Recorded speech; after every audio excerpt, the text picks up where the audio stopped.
તો હવે આપણો આગળનો ટોપિક કયો છે એ જોઈએ.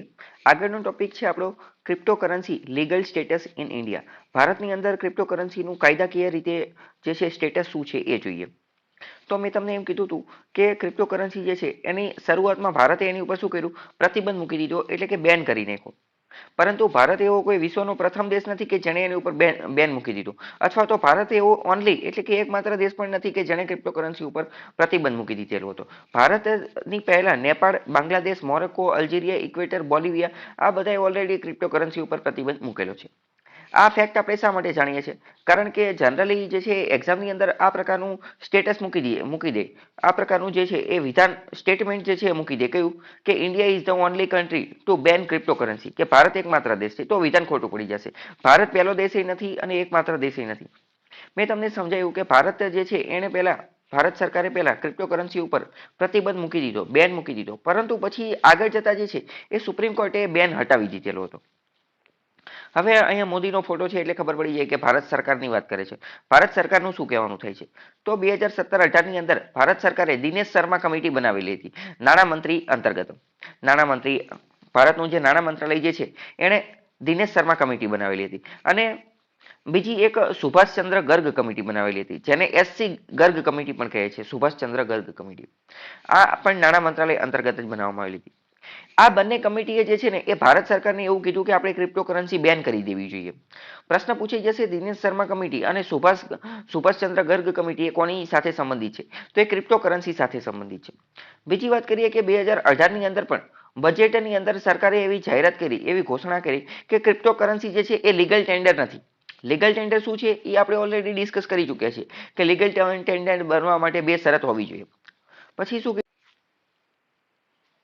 બીજું 2018ના તે બજેટની અંદર કીધું, શું કીધું કે સરકાર કોશિશ કરશે કે eliminate use of these cryptocurrencies in financing illegitimate activities or as part of the payment system, કે બધી ક્રિપ્ટોકરન્સીનું જે પેમેન્ટ ને એવું બધું ચાલે છે એ બધાને દૂર કરવાની, એ બધાને રદ કરવાની કોશિશ કરશે.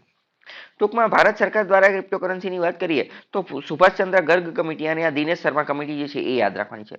હવે જો આ બંને કમિટીનું નામ અત્યંત મહત્વનું બીજું એટલા માટે પણ થઈ જાય છે, ઘણી બધી વાર તમે મેન્સની અંદર આન્સર લખતા હો, જીપીએસસી મેન્સની અંદર ક્વેશ્ચન પૂછાઈ જાય. કેવો ક્વેશ્ચન પૂછાઈ જાય? પ્રશ્ન ડાયરેક્ટ જ એવો પૂછાઈ જાય કે શું ભારત સરકારે ક્રિપ્ટોકરન્સી જે છે એને લીગલ સ્ટેટસ જાહેર કરવું જોઈએ કે બેન એટલે કે પ્રતિબંધ મૂકી દેવું જોઈએ? આ પ્રકારનો પ્રશ્ન પૂછે તો તમારે એનો જવાબ હા પણ નથી આપવાનો કે ના પણ નથી આપવાનો. તમારે જે છે એ મધ્યસ્થી બની અને એનો જવાબ આપવાનો છે, જેમાં તમારે શું કહેવું પડે કે ક્રિપ્ટોકરન્સીના ફાયદા શું છે અને ક્રિપ્ટોકરન્સીના નુકસાન શું છે.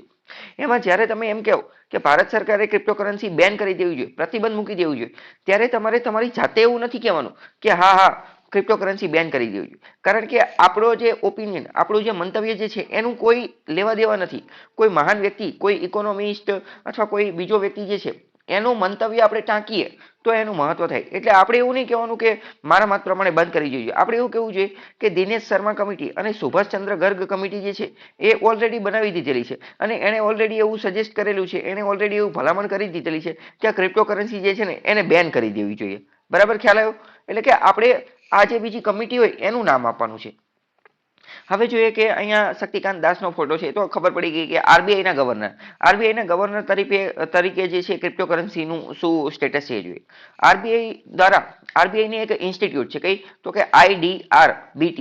આ એક પ્રકારની સંસ્થા છે જે શું કાર્ય કરે છે? Institute four development and research in banking technology. Banking technology જે છે એના વિકાસ માટે રિસર્ચ, સંશોધન કરે છે.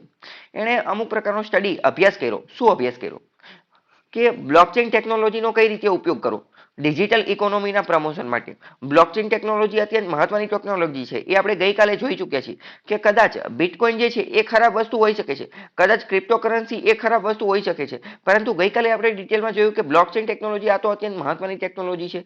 બ્લોકચેનનો ઉપયોગ તો આપણે ગવર્મેન્ટ સ્કીમની અંદર અથવા બીજી કોઈ પણ રિટેલ ચેઇનની અંદર ઘણી બધી જગ્યાએ, ઈ કોમર્સની અંદર, કુરિયરની અંદર ઘણી બધી જગ્યાએ કરી શકીએ છીએ. તો આરબીઆઈની જે IDRBT નામની સંસ્થા જે છે ને એ સ્ટડી કરે છે કે બ્લોકચેનનો ડિજિટલ ઇકોનોમીની અંદર, ડિજિટલ પેમેન્ટ ટ્રાન્ઝેક્શનની અંદર કઈ રીતે ઉપયોગ કરી શકાય. એ આ આરબીઆઈની આ જે સંસ્થા જે છે એ નક્કી કરે છે. બીજું 2013 થી જે છે એ આરબીઆઈ લોકોને વોર્નિંગ આપી રહ્યું છે, લોકોને વોર્નિંગ આપી રહ્યું છે શું કે આ ક્રિપ્ટોકરન્સી જે છે, ક્રિપ્ટોકરન્સી કે જેમાં બીટકોઈન ને ઇથરનેટ કોઈન ને ઓલું એ બધા આવી ગયા, આ બધા જે છે ને આ બધા એ સ્પેક્યુલેશનના આધારે હાલતા હોય છે, સ્પેક્યુલેશનના આધારે એટલે કે અટકળોના આધારે હાલતા હોય છે અને કે જે કોઈ પણ વસ્તુ અટકળોના આધારે હાલતી હોય એટલે કે આ એક રીતનો જુગાર છે, આ એક રીતનો જુઓ છે, આ એક રીતનો દાવ છે. આમાં ગમે ત્યારે પ્રાઇસ ઉપર જતી રહે, પ્રાઇસ ગમે ત્યારે નીચે આવતી રહે, ઘડીક ઉપર નીચે આવું થતું છે. તો આવા કેસની અંદર જે છે એ રિટેલ ઇન્વેસ્ટરો હોય, રિટેલ ઇન્વેસ્ટર એટલે કે નાના રોકાણકારો આપણી જેવા કે નાના નાના ઇન્ડિવિડ્યુઅલ એકાદ બે રોકાણકારો જે છે એના પૈસા ધોવાઈ જવાની, એના પૈસા જે છે એ ગાયબ થઈ જવાની શક્યતા વધુ રહેલી છે. એટલે આરબીઆઈ લોકોને વોર્નિંગ કરી રહી છે કે આ બધાથી દૂર રહેવું જોઈએ.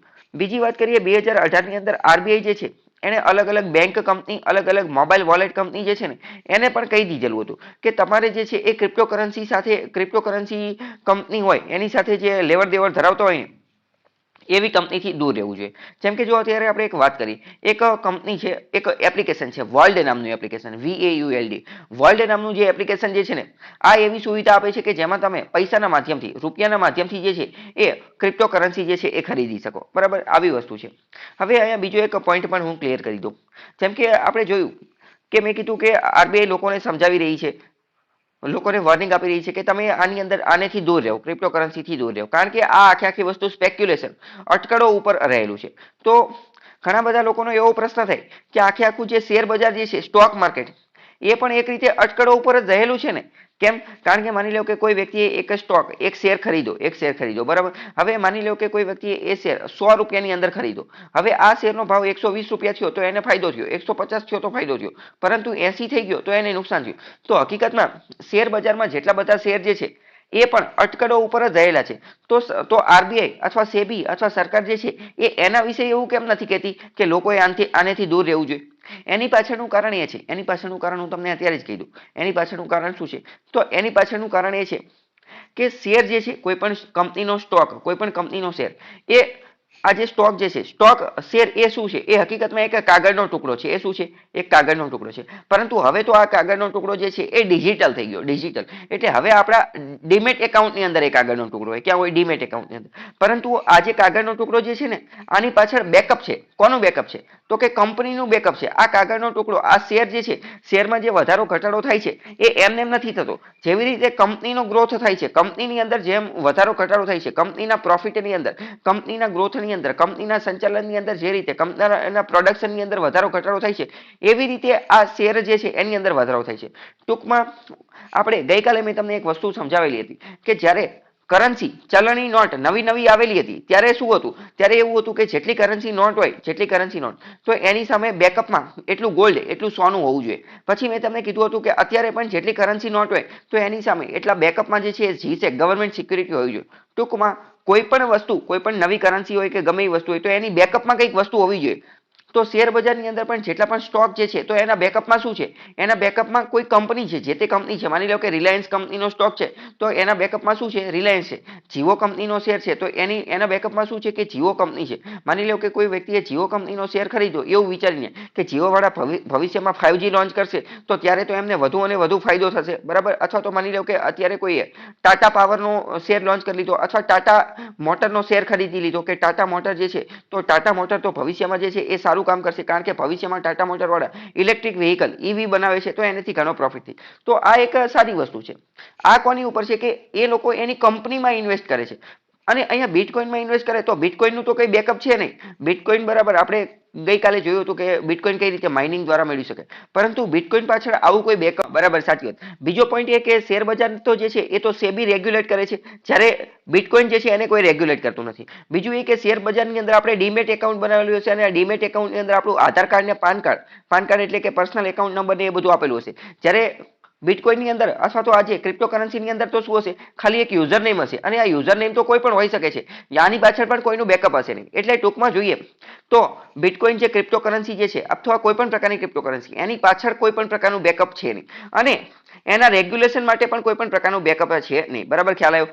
ટૂંકમાં કોઈ પણ જગ્યાએ આવી કોઈ વસ્તુ હોય, સરકાર દ્વારા જ્યારે આ પ્રશ્ન પૂછવામાં આવે મેઇન્સની અંદર કે આનું સ્ટેટસ શું રાખવું જોઈએ, કે આને બેન કરવું જોઈએ, પ્રતિબંધ મૂકવો જોઈએ કે ચાલુ રાખવું જોઈએ, તો આવા કેસની અંદર મેં તમને કીધું કે પહેલા તમારે એના ફાયદા કહેવાના, પછી તમારે નુકસાન કહેવાના. ચલો તો હવે ક્રિપ્ટોકરન્સીનું લીગલ સ્ટેટસ શું છે એ આપણે ભારત સરકાર તરફથી અને આરબીઆઈ તરફથી બંને તરફથી જોઈ લીધું. સરકારે પહેલા બેન કરેલું હતું, આરબીઆઈ આ વસ્તુ કરેલી હતી, પરંતુ પછી મેં તમને કીધું કે સુપ્રીમ કોર્ટે જે છે એ આ બેન અથવા આરબીઆઈ નો બેન જે છે એ રદ કરી નાખેલો હતો. તો જો એ અહીંયા આપેલું છે ક્રિપ્ટોકરન્સી એન્ડ ઇન્ડિયા, ભારતની અંદર ક્રિપ્ટોકરન્સી જોઈએ તો આરબીઆઈ બેન રિવોક્ડ બાય એસસી, આરબીઆઈ જે પ્રતિબંધ મૂકેલો હતો ક્રિપ્ટોકરન્સી ઉપર એ સુપ્રીમ કોર્ટે રદ કરી નાખ્યો.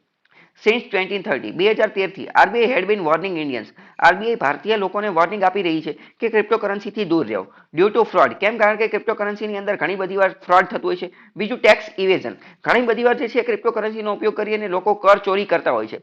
કારણ કે ક્રિપ્ટોકરન્સીમાં લેવડ દેવડ કરશે તો સરકારને કોઈ પણ પ્રકારનું જે છે એ કર મળશે નહીં. પછી બીજું ક્રિપ્ટોકરન્સીનો ઉપયોગ ટેરર ફાઇનાન્સિંગ, આતંકવાદી પ્રવૃત્તિ માટે પણ થઈ શકે છે. એટલે આ ભારતની સિક્યુરિટી સોવરેનિટી એ બધા માટે ખતરો છે, તો એને રદ કરવું જોઈએ. 2018 ની અંદર આરબીઆઈ બધી જ બેંકોને ડિરેક્શન આપ્યું કે આ ક્રિપ્ટોકરન્સી નામની કંપની હોય એની સાથે કોઈ સંબંધ રાખશો નહીં. Then some cryptocurrency exchange website companies like coin DCX etcetera went to Supreme alleging that. હવે સમજો કે મેં તમને કીધું કે આરબીઆઈ કહી દીધું એવું, આરબીઆઈ પ્રતિબંધ મૂકી દીધો, અથવા આરબીઆઈ બધી જે વોલેટ અથવા હવે સમજો આપણે ત્રીજો રસ્તો ક્રિપ્ટોકરન્સી મેળવવાનો શીખ્યો હતો કે આપણે રૂપિયાના માધ્યમથી ખરીદી શકીએ. અને મેં તમને કીધું એક એપ્લિકેશન છે VAULD વર્લ્ડ નામનું, અથવા એક એપ્લિકેશન છે કોઇન ડીસીએક્સ નામનું, આની અંદર જે આપેલું છે કોઇન ડીસીએક્સ. આ બધા એપ્લિકેશનો શું કરે છે, આ બધી વેબસાઇટ અથવા આ બધી એપ્લિકેશનો શું કરે કે તમારે એની અંદર રૂપિયા લોડ કરવાના બેંકમાંથી તમે રૂપિયા લોડ કરો અને આ રૂપિયાના માધ્યમથી તમે કોઈ પણ પ્રકારની ક્રિપ્ટોકરન્સી ખરીદી શકો, બિટકોઇન ખરીદી શકો, ઇથરનેટ કોઇન, જેટલી અત્યારે જે છે વિશ્વમાં એ બધી કોઈ પણ કરન્સી જે છે તમે ખરીદી શકો આ બધા એપ્લિકેશનના માધ્યમથી. તો આરબીઆઈ એવું કહી દીધું, આરબીઆઈ પ્રતિબંધ મૂકી દીધો, બધી બેંકને એવું કહી દીધું કે તમે આવા બધા એપ્લિકેશન જે છે ને કે જે ક્રિપ્ટોકરન્સી ખરીદવાનું વેચવાનું કામ કરે છે અને એક્સચેન્જનું કામ કરે છે કે કોઇન ડીસીએક્સ ને વર્લ્ડ ને એ બધા જે છે એ બધાને કોઈ પણ પ્રકારની સર્વિસીસ ન આપો. એટલે કે એ બધામાં રૂપિયા પૈસા એડ કરી શકાય ને વોલેટમાં એવી સુવિધા જ ન આપો. તો હવે આમાં પૈસા એડ જ નહીં કરી શકાય તો આ કોઇન ડીસીએક્સ માંથી એમાંથી આપણે બિટકોઇન કેવું ખરીદી શકશું નહીં, બરાબર. પરંતુ પછી આગળ જતા શું થયું કે આ બધી જે કંપની હતી ને કોઇન ડીસીએક્સ ને વર્લ્ડ ને એ બધી સુપ્રીમ કોર્ટમાં પહોંચી ગઈ. સુપ્રીમ કોર્ટમાં પહોંચી અને એમ કીધું કે તમે આવી રીતે પ્રતિબંધ મૂકી શકો નહીં, આ તો અમારા ધંધાનો સવાલ છે, અમે તો આનેથી જે છે પૈસા કમાઈ છે. હવે તમે આ કોઇન ડીસીએક્સ આ જે વેબસાઇટ જે છે એના પોઈન્ટ ઓફ વ્યૂ થી વિચારો તો બરાબર એ વાત તો સાચી છે કે એમના પૈસા ધંધાનો સવાલ છે.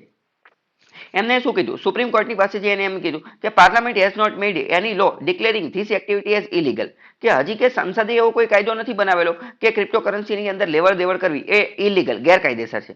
અનલાઇક પોઝેશન કોકેઇન અથવા નાર્કોટિક્સ, જેવી રીતે ગુજરાતની અંદર કાયદો છે કે દારૂ જે છે દારૂબંધી, તો કે દારૂ રાખવો એ જે છે ઇલીગલ ગેરકાયદેસર છે. કોકેઇન અથવા નાર્કોટિક્સ ડ્રગ્સ ચરસ ગાંજો આવી બધી વસ્તુ રાખવી તો એ પણ ઇલીગલ છે. તો એવો કાયદો સંસદે બનાવેલો છે, પરંતુ ક્રિપ્ટોકરન્સી રાખવી અથવા ક્રિપ્ટોકરન્સીમાં વહીવટ કરવો એ ગેરકાયદેસર છે એવો હજી સંસદે કોઈ કાયદો બનાવેલો નથી. જાપાન, અમેરિકા, સિંગાપોર આ બધા દેશો જે છે એમને પણ હજી સુધી ક્રિપ્ટોકરન્સીને સંપૂર્ણપણે 100% પ્રતિબંધ મૂકેલો નથી, પરંતુ આ બધા દેશો પણ ક્રિપ્ટોકરન્સીની અંદર ઇન્વેસ્ટમેન્ટ રોકાણની જે છે એ સુવિધા આપે છે. અને આ બધા દેશોએ પણ જે છે ક્રિપ્ટોકરન્સીની અંદર રેગ્યુલેશન જે છે રેગ્યુલેશન એટલે કે નિયંત્રણ દ્વારા કંટ્રોલ રાખવાની કોશિશ કરે છે કે જેના કારણે એનું મિસયુઝ અને ફ્રોડ અટકાવી શકે. બીજી વાત કરીએ કે જૈનિઝમ, જૈન ધર્મની અંદર આપણે એક ફિલોસોફી છે કઈ અનેકતાવાદની ફિલોસોફી.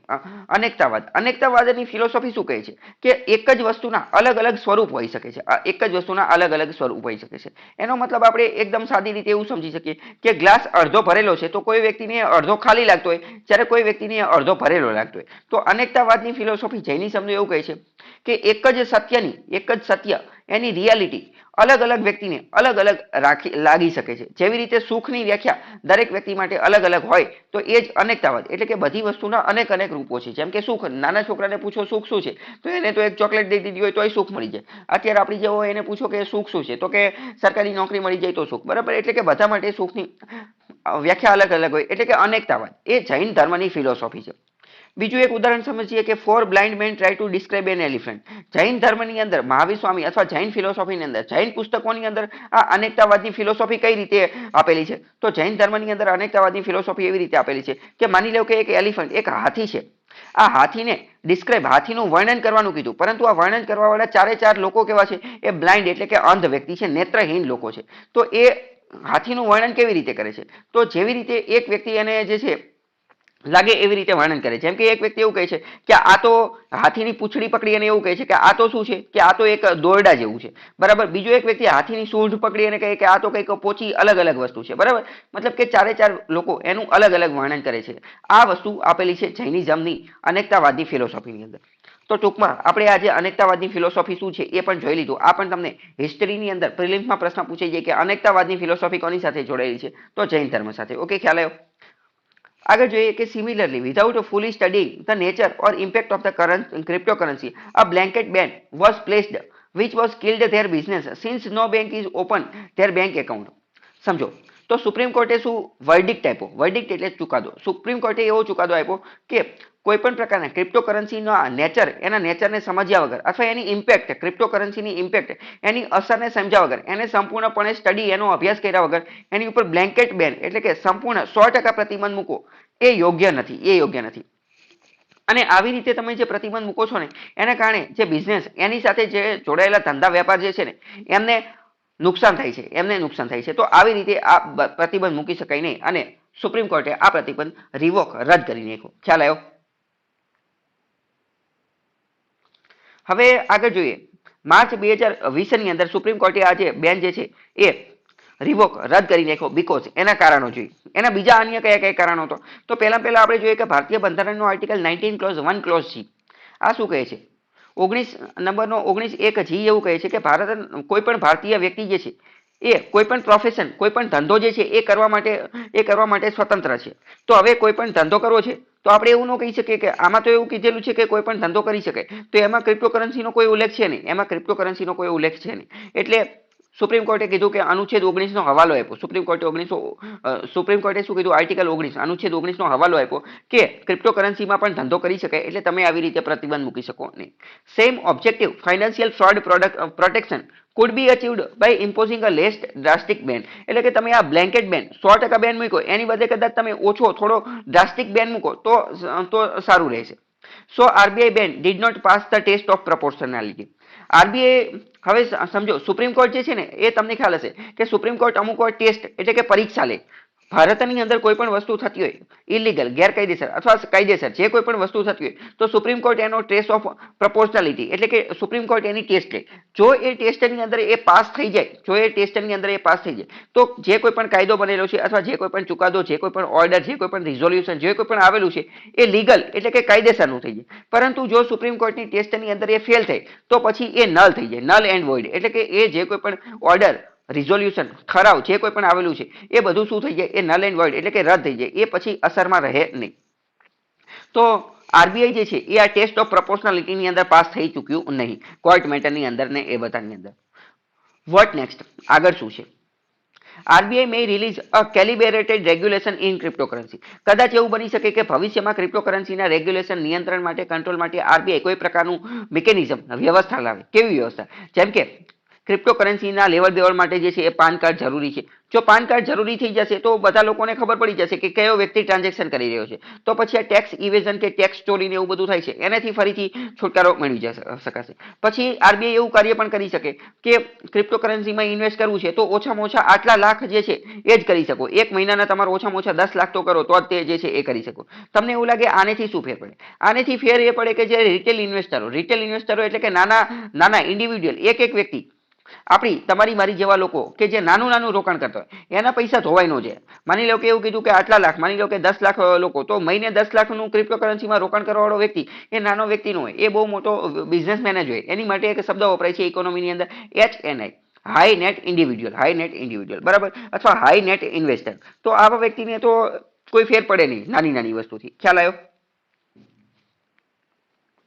હવે આગળ વાત કરીએ 2019 ની અંદર ભારતની અંદર સંસદની અંદર સંસદ એટલે કે પાર્લામેન્ટની અંદર, અને બીજી વાત કરીએ નાણાં મંત્રાલય દ્વારા જે છે એ એક પ્રકારનું બિલ, એક પ્રકારનો ખરડો રજૂ કરવામાં આવ્યો હતો. નાણાં મંત્રાલયે જે છે એક ખરડો બનાવ્યો. કયો? Banning of cryptocurrency bill. ક્રિપ્ટોકરન્સીને બેન કરવા માટે, પ્રતિબંધ મૂકવા માટે જે છે એ 2019 ની અંદર આ ખરડો જે છે એ બનાવ્યો હતો. અને અત્યારે 2021 ચાલે છે અને 2021 ની અંદર અત્યારે પણ જે છે એ સત્ર ચાલી રહ્યું છે. અત્યારે જે છે એ સંસદનું સત્ર ચાલી રહ્યું છે અને એવું માનવામાં આવે છે કે 2019 નું આ બિલ, આ જે ખરડો જે છે ને એ અત્યારે પસાર કરશે અને કદાચ અત્યારે આ જે છે એ પાસ થઈ જશે. અત્યારે શું થઈ જશે? આ ક્રિપ્ટોકરન્સીને બેન, પ્રતિબંધમાં મૂકવા માટેનું બિલ જે છે એ પાસ થઈ જશે. તો નાણાં મંત્રાલયનો ડિપાર્ટમેન્ટ ઓફ ઇકોનોમિક અફેર્સ એટલે કે આર્થિક બાબતો માટેનો વિભાગ એને પ્રપોઝડ એને ભલામણ કરેલી છે એક ડ્રાફ્ટ બિલ, એક ખરડો. કયો ખરડો? એ ખરડાનું નામ છે કે banning of cryptocurrency and regulation of official digital currency bill 2019. એટલે કે આ એક પ્રકારનો ખરડો છે કે જે ભવિષ્યમાં આગળ જતા એક્ટ બનશે. પ્રશ્ન થાય કે બિલ એટલે કે ખરડો અને એક્ટમાં શું તફાવત? તો એ આપણે થોડું જોઈ લઈએ. બરાબર, પહેલા કોઈ પણ વસ્તુ જે હોય એ બિલ એટલે કે ખરડો હોય કે જ્યારે એ બનાવવામાં આવેલું હોય એ પહેલા એનો સાદો ડ્રાફ્ટ તૈયાર કરવો પડે, સાદો ડ્રાફ્ટ કે જેને આપણે મુસદ્દો કહીએ. પછી જ્યારે એને સંસદમાં રજૂ કરવામાં આવે, સંસદના બંને ગૃહ એની ઉપર એને જે છે પાસ કરી નાખે અને જ્યારે પ્રેસિડેન્ટ રાષ્ટ્રપતિ એની ઉપર સહી કરે ને ત્યારે એ બિલ જે છે એ એક્ટ બને. ત્યારે એ બિલ જે છે એ શું બને? એક્ટ બને. ટૂંકમાં એવું પણ બની શકે કે બિલમાં જે જોગવાઈ કરેલી હોય, સૌથી પહેલા બિલ અને ડ્રાફ્ટ એ બંને એક જેવી જ વસ્તુ છે. બિલ અને ડ્રાફ્ટ એ એક જેવી જ વસ્તુ છે. પરંતુ બિલ અને ડ્રાફ્ટ જે છે એની અંદર ભવિષ્યમાં સુધારો પણ થઈ શકે. પરંતુ એક્ટ તો એકવાર બની ગયો, પછી એમાં સુધારો ન થઈ શકે.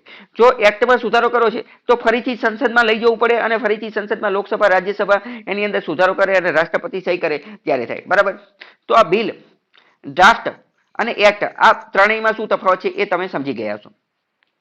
બિલ શું છે? તો કે આ બિલ જે છે એની ભલામણ કરી. એટલે શરૂઆતમાં તો મેં તમને કીધું, શરૂઆતમાં તો બિલ, ડ્રાફ્ટ એની ભલામણ કરશે. તો નાણાં મંત્રાલય આ પ્રકારનું આ આખી વસ્તુ જે છે એ રજૂ કરી અને એ બિલ બનાવવામાં આવ્યું. મેં તમને કીધું કે 2021માં અત્યારે જે છે એ આ સત્ર ચાલુ છે તો કદાચ આજે આખું આ નામનું બિલ જે છે એ કદાચ આ વખતે પસાર થઈ જશે. જ્યારે પસાર થઈ જશે ત્યારે કરંટ અફેર્સની અંદર તમારે એ જોતું રહેવાનું. હવે જ્યારે તમે જોશો અને હવે તમે ન્યૂઝ વાંચશો તો તમે થોડું વધારે સારી રીતે એ સમજી શકશો. અથવા હું ખુદ પણ તમને જે છે એ બિલ જે છે એ પાસ થઈ જશે ત્યારે હું તમને એના વિશે ડિટેલમાં સમજાવી દઈશ. આ બિલ જે છે, આ ખરડો જે છે એનો ઉદ્દેશ્ય શું છે, એનો એમ શું છે? To ban the use of all types of cryptocurrency issued by private operator. એટલે કે પ્રાઇવેટ ઓપરેટર દ્વારા ખાનગી લોકો દ્વારા જેટલી પણ ક્રિપ્ટોકરન્સી લોન્ચ કરવામાં આવેલી છે એ બધાનો પ્રતિબંધ મૂકવામાં આવશે. પ્રશ્ન થાય શું બિટકોઇન પ્રતિબંધ થઈ જશે? તો કે આ બિટકોઇન પ્રતિબંધ થઈ જશે. કેમ? કારણ કે બિટકોઇન પ્રાઇવેટ ઓપરેટર દ્વારા ચલાવવામાં આવેલું છે. આ જે કોઈન ડીસીએક્સ ને એ બધું બંધ થઈ જશે. તો કે હા, એ બધું પણ બંધ થઈ જશે. એ બધું પણ પ્રાઇવેટ છે. બરાબર, ટૂંકમાં જેટલી પણ પ્રાઇવેટ હશે એ બધું બંધ થઈ જશે. એવું બની શકે કે સરકાર પોતાની ખુદની ક્રિપ્ટોકરન્સી લોન્ચ કરે, સરકાર પોતાની ખુદની સરકારી ક્રિપ્ટોકરન્સી લોન્ચ કરે, અથવા આરબીઆઈ પોતાની ખુદની ક્રિપ્ટોકરન્સી લોન્ચ કરે. જો એ લોન્ચ કરશે તો એની અંદર લેવડ દેવડ ટ્રાન્ઝેક્શન થઈ શકશે. બીજી, અને જો કોઈ પણ વ્યક્તિ ક્રિપ્ટોકરન્સી અંદર લેવડ દેવડ કરશે તો એ ગુનો ઓફેન્સ કેવો હશે? નોન બેલેબલ, એટલે કે જમાનત વગરનો, અને 10 વર્ષની જેલ પણ થઈ શકશે. આવું બધું ક્યાં લખેલું છે? આવું બધું આજે 2019નું બિલ જે છે ને એની અંદર લખેલું છે. અને આ બિલ હજી પાસ થયું નથી, પરંતુ અત્યારે કદાચ પાસ થઈ જશે. However, if and when RBI launches a blockchain-based digital currency, જો RBI ખુદ પોતાની બ્લોકચેન પર આધારિત ડિજિટલ કરન્સી જે છે એ લોન્ચ કરે છે, it will be permitted, તો એની પરમિશન આપવામાં આવશે. Anyway, the bill is still in draft stage. હજી બિલ ડ્રાફ્ટ સ્ટેજમાં છે. ખરડો મુસદ્દો જ બનેલો છે. એના ફીચર જે છે એ ચેન્જ અથવા મોડિફિકેશન થઈ શકે છે. એટલે ફાઇનલ મેં તમને કીધું કે જ્યારે પાસ થશે ત્યારે હું તમને ડિટેલમાં સમજાવીશ. અને બીજી વાત કરી કે આરબીઆઈ પણ અત્યારે પોતાની નેશનલ ડિજિટલ કરન્સી જે છે એની ઉપર વર્ક કરી રહી છે. નેશનલ ડિજિટલ કરન્સી, આની ઉપર પણ હું જે છે અલગ વિડીયો જે છે એના દ્વારા હું તમને સમજાવી દઈશ કે એ બધી વસ્તુ શું છે. અત્યારે ખાલી આપણે આ સમજીએ. આટલાની અંદર કઈ ડાઉટ હોય તો પૂછો. હવે આગળનો ટોપિક કયો છે કે cryptocurrency usage outside of India. ભારતની બહાર ક્રિપ્ટોકરન્સીનો ઉપયોગ કઈ રીતે થઈ રહ્યો છે? તો ભારતની બહાર આપણે એક આંતરરાષ્ટ્રીય સંગઠન છે યુનિસેફ. યુનિસેફ જે છે આ ચિલ્ડ્રન, બાળકોના વિકાસ માટે ને એ બધા માટે કાર્ય કરી રહી છે. આમાં જે સી જે છે એનો મતલબ જ તે ચિલ્ડ્રન છે. અને આ યુનિસેફ જે છે એ યુનાઇટેડ નેશન્સ એનું તે એક અંગ છે. તો આનું ફૂલ ફોર્મ જોઈએ તો United Nations International Children's Emergency Fund. બાળકો માટેનું ફંડ, બાળકો માટેના પૈસા જે છે એ ઉઘરાવે છે. હેડક્વાર્ટર આનું ન્યુયોર્ક અમેરિકાની અંદર છે. 1946માં બનેલું હતું અને આગળ જતા એનું નામ બદલી અને યુએન ચિલ્ડ્રન ફંડ કરી દીધેલું હતું. 2019 ઓક્ટોબરની અંદર યુનિસેફે એક ક્રિપ્ટોકરન્સી ફંડ જે છે એ બનાવ્યું. ક્રિપ્ટોકરન્સી ફંડ શેની માટે? ટુ એક્સેપ્ટ ડોનેશન, કે એ ફંડની અંદર જે છે એ લોકો દાન આપી શકે. અને એ લોકો દાન કોની અંદર આપશે? તો કે ક્રિપ્ટોકરન્સીની અંદર દાન આપશે. It has become the first UN organization to accept cryptocurrency. એટલે કે યુનિસેફ એ યુનાઇટેડ નેશન્સનું પ્રથમ એવું સંગઠન બની ગયું છે કે જે ક્રિપ્ટોકરન્સીની અંદર દાન જે છે એ સ્વીકાર કરશે. હવે સમજો, આ ઘણી બધી વાર આવો શબ્દ આવશે કે ક્રિએટ અ ફંડ અથવા તો કે ડેવલપ ફંડ. આ એક પ્રકારના ફંડની રચના કરવામાં આવશે. તમે તમારા જીવનની અંદર ગમે ત્યારે આવી વસ્તુ વાંચો કે એક ફંડ બનાવવામાં આવશે. જેવું તમે વાંચો કે ફંડ બનાવવામાં આવશે અથવા ક્રિએટ અ ફંડ તમારે, અથવા સેટઅપ ફંડ, તમારે તમારા મગજની અંદર ઇમેજિન કરવાનું. શું ઇમેજિન કરવાનું? કે ફંડ બનાવવું એનો મતલબ એમ કે જે તે કંપની, જે તે સંસ્થા એક પ્રકારની તિજોરી બનાવશે, એક પ્રકારની તિજોરી, અને આ તિજોરીની અંદર પૈસા મૂકવામાં આવશે. આ તિજોરીની અંદર શું પૈસા મૂકવામાં આવશે, અને આ પૈસાનો ઉપયોગ સ્પેસિફિક બાબત માટે, એટલે કે ચોક્કસ બાબત માટે કરવામાં આવશે. કઈ ચોક્કસ બાબત? એ ચોક્કસ બાબત એમને નક્કી કરેલી હોય એ. જેમ કે અત્યારે યુનિસેફના કેસમાં જોયું કે યુનિસેફે 2019ની અંદર એક ફંડ બનાવ્યું, એટલે કે એક તિજોરી બની. આ તિજોરીમાં પૈસા ક્યાંથી આવશે? તો કે આ તિજોરીમાં પૈસા આવશે, લોકો ડોનેશન કરશે, લોકો દાન કરશે, પરંતુ લોકો દાન ક્રિપ્ટોકરન્સીની અંદર કરશે, અને લોકો જેટલું પણ દાન કરશે અને જેટલા પૈસા ભેગા થશે, આ પૈસાનો ઉપયોગ શું કરવામાં આવશે? તો કે ચિલ્ડ્રન વેલફેર, બાળકોના કલ્યાણ માટે. બરાબર, ખ્યાલ આવ્યો? એક મહત્વનો મેં તમને પોઈન્ટ શું કીધું કે ગમે ત્યારે ફંડ બાબત વાંચો એટલે તમારે યાદ રાખવાનું, તમારે ઇમેજિન કરવાનું કે એક પ્રકારની તિજોરી છે અને આ તિજોરીમાં પૈસા છે. એ પૈસા ક્યાંથી આવશે? અને બે ક્વેશ્ચન તમારા મગજમાં થવા જોઈએ કે આમાં પૈસા ક્યાંથી આવશે, આ ફંડની અંદર પૈસા ક્યાંથી આવશે, અને એનો યુઝ, આ ફંડનો ઉપયોગ શું થશે. બરાબર, ખ્યાલ આવ્યો? હવે બીજી એક સંસ્થા છે વર્લ્ડ બેંક. વર્લ્ડ બેંકની વાત કરીએ તો ઓગસ્ટ 2018ની અંદર world bank લોન્ચ્ડ world's first blockchain bond cold bond I in Australia. World bank દ્વારા ઓસ્ટ્રેલિયાની અંદર વિશ્વના પ્રથમ બોન્ડ રજૂ કરવામાં આવ્યા. બોન્ડ શું છે ડિટેલમાં આપણે આગળ જઈશું. અત્યારે એકદમ ટૂંકમાં સમજવું હોય તો બોન્ડ એ એક પ્રકારનું કાગળ છે. આ કાગળ જે છે એ કોઈ વ્યક્તિ ખરીદે છે, અને ખરીદે શા માટે ખરીદે? કારણ કે એને ભવિષ્યમાં વ્યાજ મળશે. વ્યાજ કોણ આપે? તો કે વર્લ્ડ બેંક આપે. તમને પ્રશ્ન થાય વર્લ્ડ બેંક કેમ વ્યાજ આપે? કારણ કે વર્લ્ડ બેંક ને આ જે પૈસા ભેગા થશે, આ પૈસાનું એ ક્યાંક અલગ જગ્યાએ રોકાણ કરશે, અને એમાંથી જે પ્રોફિટ થશે એના આધારે વ્યાજ આપે. બાકી ડિટેલમાં આગળ જોઈશું. અત્યારે ખાલી એટલું યાદ રાખો કે વર્લ્ડ બેંક નામની સંસ્થાએ ઓસ્ટ્રેલિયાની અંદર વિશ્વના પ્રથમ બ્લોકચેન બોન્ડ જે છે એ ઇસ્યુ કર્યા, એ રજૂ કર્યા, જેનું નામ શું છે? બોન્ડી અથવા તો બોન્ડ આઈ. આનું ડિનોમિનેશન, આની અંદર જે પૈસા ભેગા કરવામાં આવશે એ કયા? તો કે ઓસ્ટ્રેલિયન ડોલરની અંદર કરવામાં આવશે. લોકો જો આ બોન્ડ સબસ્ક્રાઇબ કરશે તો શું થશે? લોકોને 2 વર્ષ પછી 2% વ્યાજ મળશે. 2% વ્યાજ મળશે. બરાબર, તો આ પણ એમસીક્યુ ની અંદર પૂછાઈ જાય કે વિશ્વનું પ્રથમ એવી સંસ્થા કઈ છે કે જેણે બ્લોકચેન બોન્ડ? તો કે બોન્ડી, વર્લ્ડ બેંક.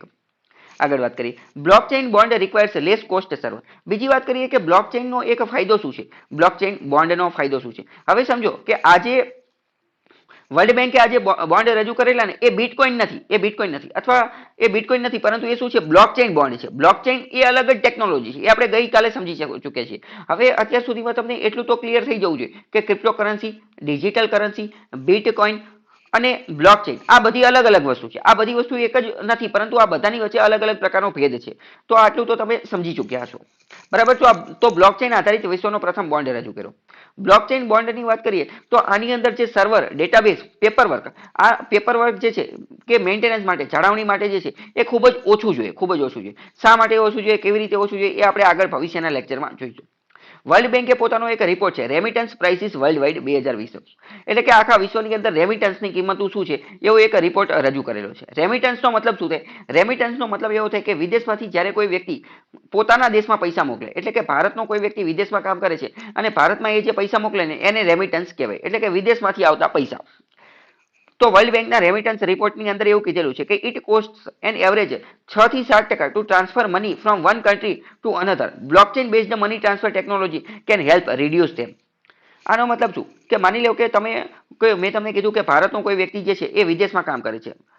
વિદેશની અંદર માની લો કે સાઉદી અરેબિયાની અંદર ઓઇલ કંપનીની અંદર કામ કરે છે, અને ત્યાંથી એ પોતાના પરિવારને પૈસા મોકલે છે, તો એને કેટલો ચાર્જ ભરવો પડે? તો 6 થી 7% ચાર્જ જે છે આપવો પડે. 6 થી 7%. 100 રૂપિયા માની લો કે મોકલે છે તો 6% કપાઈ જાય, તો અહીંયા તો કેટલા 7% કપાઈ જાય, તો અહીંયા તો કેટલા 93 રૂપિયા જ પહોંચશે.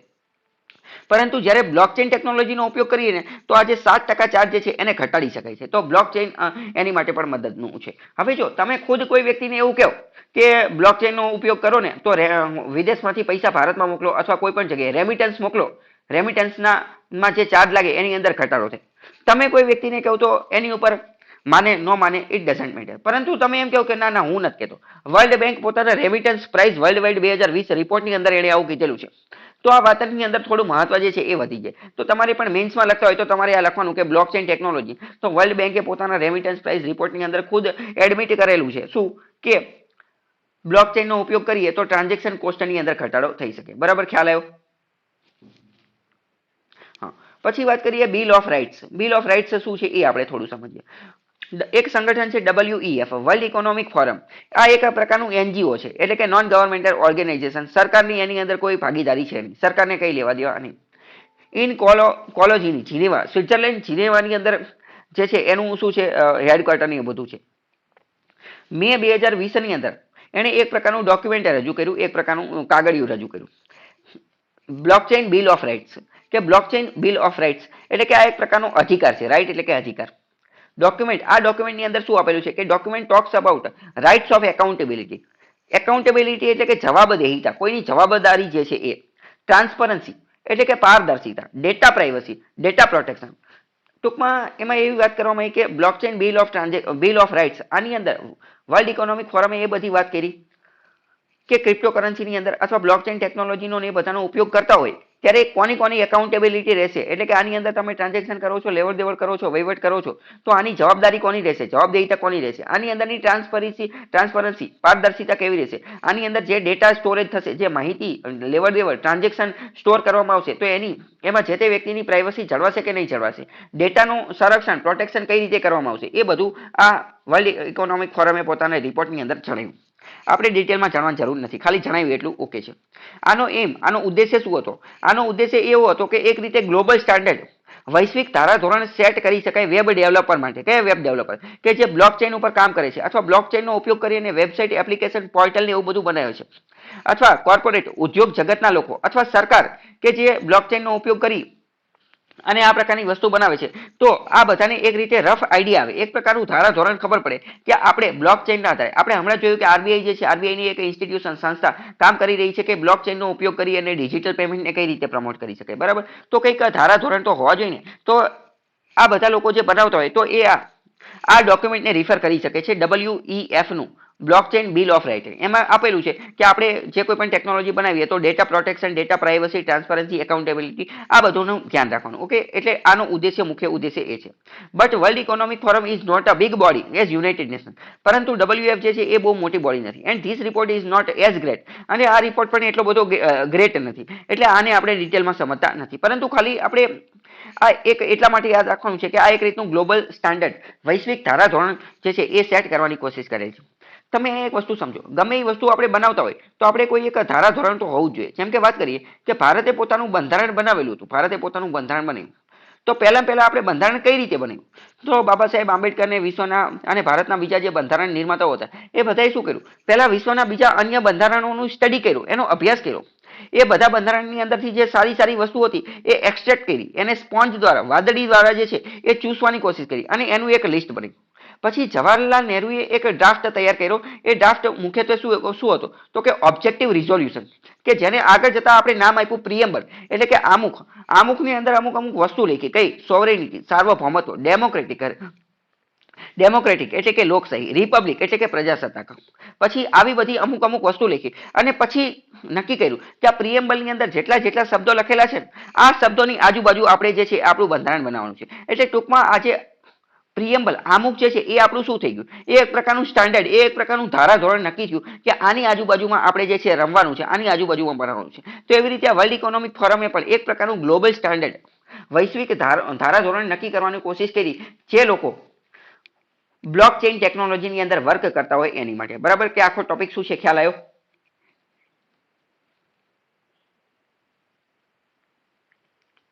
હવે આગળ એક માર્શલ આઇલેન્ડ નામનો એક દેશ છે. આઇલેન્ડ એટલે જેની ચારે બાજુ પાણી હોય એ દ્વીપ.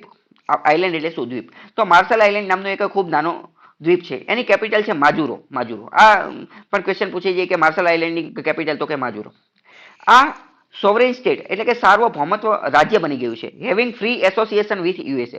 આ જે છે એનું અમેરિકા સાથે જોડાણ છે, અમેરિકા સાથે. એટલે ટૂંકમાં માર્શલ આઇલેન્ડ જે છે ને એ અમેરિકાની અધીન છે એવું કહી શકીએ. સોવરેન એટલે સાર્વભૌમ. સોવરેન શું એ તમે જે છે ડિટેલમાં સમજી લેજો, બરાબર? આમુક વાળો મેં એક લેક્ચર મૂકેલો છે, એ તમે જોઈ લેજો એટલે સોવરેનિટી તમને ખ્યાલ આવી જશે, બરાબર? અત્યારે હું ડિટેલમાં સમજાવતો નથી. તો અમેરિકા જે છે એ માર્શલ આઇલેન્ડનું ડિફેન્સ, સંરક્ષણ, સોશિયલ સિક્યુરિટી, બજેટ એ બધું કોણ રજૂ કરે છે? તો એ અમેરિકા રજૂ કરે છે.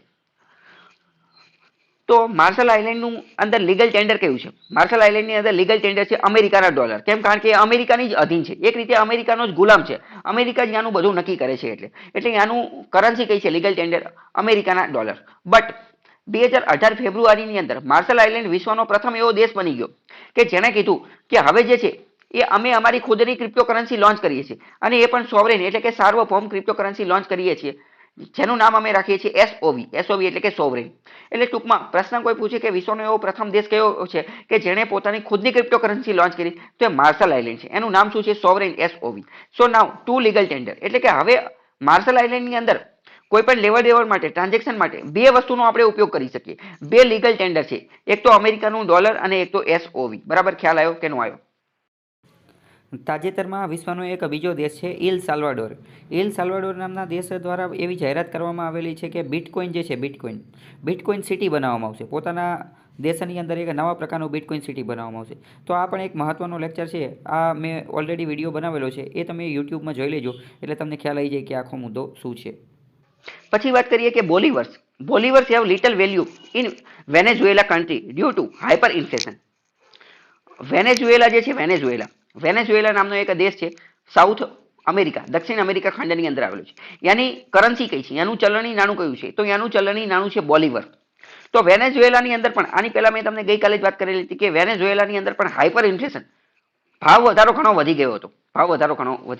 તો ભાવ વધારો ઘણો વધી ગયો એટલે બોલીવર એનું જે ચલણી નાણું છે એની વેલ્યુ ઘટી ગઈ, એની કિંમત ઘટી ગઈ. એક કોફી, એક ચા ખરીદવી હોય તો તે ખટારો ભરીને પૈસા લઈ જવા પડે, એટલે કે બોલીવર લઈ જવા પડે. એટલે એમનું અર્થતંત્ર, એમની ઇકોનોમી જે છે એ ફેલ થઈ ગઈ, ઇકોનોમી ખાડે જતી હતી. તો આવા કેસની અંદર 2018 ની અંદર એના રાષ્ટ્રપતિ નિકોલસ મદુરો એમને નક્કી કર્યું કે આપણે પોતાની ખુદની ક્રિપ્ટોકરન્સી લોન્ચ કરવી છે. કઈ? તો વેનેઝુએલાએ પણ પોતાની ખુદની ક્રિપ્ટોકરન્સી લોન્ચ કરી. એનું નામ છે પેટ્રો. એનું નામ શું છે? પેટ્રો.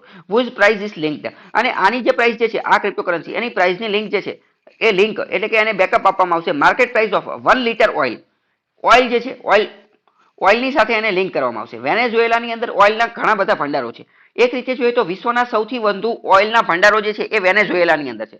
તમને એવું લાગે કે સૌથી વધુ ભંડારો તો અમેરિકા ને, રશિયા ને, ઈરાક ને, ઈરાન ને એ બધી જગ્યાએ છે. બરાબર, સાચી વાત, એ ત્યાં છે. પરંતુ સૌથી વધુ જે છે એ વેનેઝુએલાની અંદર છે. પરંતુ એ અનએક્સપ્લોર્ડ છે. અનએક્સપ્લોર્ડ નો મતલબ શું? કે અનટેપ્ડ છે. એ હજી સુધી ખોદવામાં આવેલા નથી, હજી જે છે એ બહાર કાઢેલા નથી. જ્યારે રશિયા ને, અમેરિકા ને, આજે ઈરાક ને, ઈરાન ને, સાઉદી અરેબિયન, આ બધા શું છે? એ બધા તો લાખો ઘણા વર્ષોથી એ ધંધામાં છે. એટલે ઘણું બધું ઓઇલ જે છે એ કાઢી નાખેલું છે, એટલે એમનું હાલી ગયું છે. જ્યારે આને જે છે એ જમીનની અંદર સૌથી વધુ છે વેનેઝુએલાની અંદર.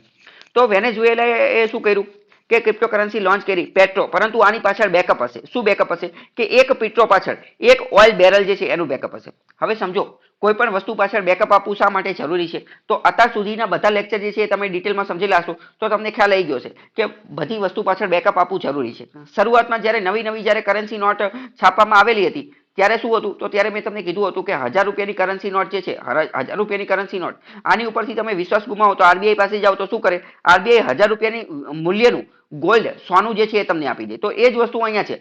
આ પેટ્રોલ લોન્ચ કરી. હવે પેટ્રોલની અંદર માની લો કે ભવિષ્યમાં તમે વિશ્વાસ ગુમાઈ દો તો તમે પેટ્રોલ લઈ અને આ વેનેઝુએલાની સરકાર પાસે જાઓ તો પેટ્રોલના મૂલ્યનું, પેટ્રોલની જેટલી કિંમત થતી હોય ને એટલું ઓઇલ, એટલું ક્રૂડ ઓઇલ તમને આપી દે. બરાબર, ખ્યાલ આવી ગયો? બેકઅપ શા માટે જરૂરી છે? અને આરબીઆઈ એવું શા માટે, આરબીઆઈ વારંવાર લોકોને શા માટે સચેત કરે છે કે તમે ક્રિપ્ટોકરન્સી, ખાસ કરીને બિટકોઇન થી એનાથી દૂર રહો? કેમ? કારણ કે એની પાછળ તો કોઈનું બેકઅપ છે નહીં. ખ્યાલ આવ્યો? બધા પોઈન્ટ કઈ રીતે કનેક્ટ થયેલા છે. એટલે વેનેઝુએલાની જે સુપ્રીમ કોર્ટ જે છે એને પણ જે આ પેટ્રો જે છે, પેટ્રો એને ફિયાટ મની અને લીગલ ટેન્ડર તરીકે સ્વીકૃત કરેલું છે, એને સ્વીકારેલું છે. બરાબર, પ્રશ્ન પૂછાઈ જશે પેટ્રો શું છે? તો પેટ્રો જે છે એ શું છે? એક પ્રકારની ક્રિપ્ટોકરન્સી છે જે વેનેઝુએલાએ લોન્ચ કરી છે. પ્રશ્ન પૂછાઈ જશે પેટ્રો કોણે લોન્ચ કરી? પ્રશ્ન પૂછાઈ જશે વેનેઝુએલાનું ચલણી નાણું કયું છે? તો કે બોલીવર. બરાબર, તો આવા બધા પોઈન્ટ જે છે ફેક્ચ્યુઅલ ઇન્ફોર્મેશન એ પણ તમારે યાદ રાખવાની છે. 2020 ની અંદર વાત કરીએ તો 2020 ની અંદર ચાઇના જે છે, ચીને ટ્રાયલ શરૂ કરી દીધી. કોની માટે? તો કે સીબીડીસી માટેના. સીબીડીસી એટલે કે સેન્ટ્રલ બેંક ડિજિટલ કરન્સી. કે ચીનની જે મધ્યસ્થ બેંક જે છે, ભારતમાં જેવી રીતે આરબીઆઈ જે છે એવી રીતે ત્યાંની મધ્યસ્થ બેંક જે છે એ પોતાની ખુદની ડિજિટલ કરન્સી જે છે એ બનાવશે. એની માટેની જે પહેલ જે છે એ શરૂ કરી દીધી. પરંતુ આની ઉપર પણ એક અલગ વિડીયો લેક્ચર બનાવેલો છે યુટ્યુબમાં, એ તમે જોઈ લેજો એટલે ડિટેલમાં ખ્યાલ આવી જશે કે આ બધી વસ્તુ શું છે. અહીંયા સુધી કઈ ક્વેશ્ચન ડાઉટ હોય તો પૂછો. તો હવે આપણો આગળનો ટોપિક છે ક્રિપ્ટોકરન્સી સ્ટેબલ કોઈન. ક્રિપ્ટોકરન્સીની અંદર સ્ટેબલ કોઈનની વાત કરીએ. સ્ટેબલ કોઈન શું છે? પહેલા તો એ પ્રશ્ન થાય. Stable coin is a type of cryptocurrency whose price is backed up by reserve asset like gold, dollar, fiat currency. Stable currency એટલે કે એવો સ્ટેબલ કોઈન. સ્ટેબલ નો મતલબ શું થાય? સ્ટેબલ એટલે કે સ્થિર. જ્યારે અનસ્ટેબલ નો મતલબ શું થાય? અસ્થિર. અમુક વસ્તુ એવી હોય કે જે અસ્થિર હોય. અસ્થિરનો મતલબ કે ઘડીક વાર ઉપર જતી રહે, ઘડીક વાર નીચે આવતી રહે, ઘડીક ઉપર નીચે, ઘડીક વાર સાવ તળિયે જતી રહે, ઘણી વાર આસમાને ભાવ પહોંચવા લાગે. તો એ બધી વસ્તુ અનસ્ટેબલ કહેવાય. જ્યારે સ્ટેબલ કોઈનનો મતલબ શું થાય? સ્ટેબલ કોઈન એટલે કે એ પ્રકારની એવી ક્રિપ્ટોકરન્સી કે જેની પાછળ કંઈક બેકઅપ આપેલું છે, જેમ કે આપણે જોયું કે પેટ્રો જે છે એની પાછળ બેકઅપ છે. કોનું બેકઅપ છે? તો કે ક્રૂડ ઓઇલનું બેકઅપ છે. જેમ કે જીસેક ગવર્મેન્ટ સિક્યુરિટી, તો એ પણ એક રીતે બેકઅપ કે એની પાછળ કોનું બેકઅપ છે? એની પાછળ સરકારનું બેકઅપ છે. પરંતુ જીસેક ને સ્ટેબલ કોઈન નો કહેવાય. સ્ટેબલ કોઈન શબ્દ કોની માટે વપરાય છે? એ માત્ર ને માત્ર ક્રિપ્ટોકરન્સી માટે વપરાય છે, બરાબર? તો જેની પાછળ આ રિઝર્વ એસેટનું બેકઅપ હોય એ જરૂરી છે. એ ગોલ્ડનું, ડોલરનું, ફિએટ કરન્સીનું કોઈ પણનું હોઈ શકે. પ્રશ્ન એમસીક્યુ ની અંદર ડાયરેક્ટ જ પૂછાઈ જશે કે સ્ટેબલ કોઈન વિશે નીચેના વિધાનો જે છે એ પસંદ કરો. તો એ ક્રિપ્ટોકરન્સી સાથે જોડાયેલું છે ને એ બધું. બીજી વાત કરીએ, ફેસબુકે પણ પોતાની ક્રિપ્ટોકરન્સી લોન્ચ કરી છે, લિબ્રા. આ લિબ્રાની પાછળ પણ જે છે એ ફેસબુકે પૈસા મૂકેલા છે. લિબ્રા જે છે એની પાછળ પણ બેકઅપ આપેલું છે ડોલરનું. એ ફેસબુક પોતાના ખુદના પૈસા જે છે એ લગાવશે. પછી ટીથર, બેઝ કોઈન અને ટ્રુ યુએસડી, આ બધા જે છે એ એક રીતના સ્ટેબલ કોઈન છે. એટલે કે આ બધી એવા પ્રકારની ક્રિપ્ટોકરન્સી છે કે જે એક પ્રકારનું શું ચલાવે છે? બેકઅપ ધરાવે છે, બરાબર? ખ્યાલ આવ્યો? Stable coin also have challenges. હવે બીજી વાત કરીએ, સ્ટેબલ કોઈનની અંદર પણ અમુક પ્રકારની ચેલેન્જીસ, સમસ્યા છે. કઈ સમસ્યા? સ્ટેબલ કોઈનનો ઉપયોગ કરી અને મની લોન્ડરિંગ થઈ શકે છે. મની લોન્ડરિંગનો મતલબ શું?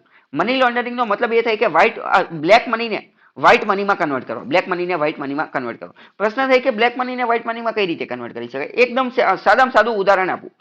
આપણે સમજીએ કે માની લો કે પહેલા પ્રશ્ન થાય કે બ્લેક મની એટલે શું? બ્લેક મની એટલે કે કાળું નાણું એટલે કે એવું નાણું કે જેની ઉપર ટેક્સ કર ભરવામાં આવેલો નથી. હવે સમજો કે મારી પાસે 1 કરોડ રૂપિયાનું ઘર છે. મારે વેચવું છે.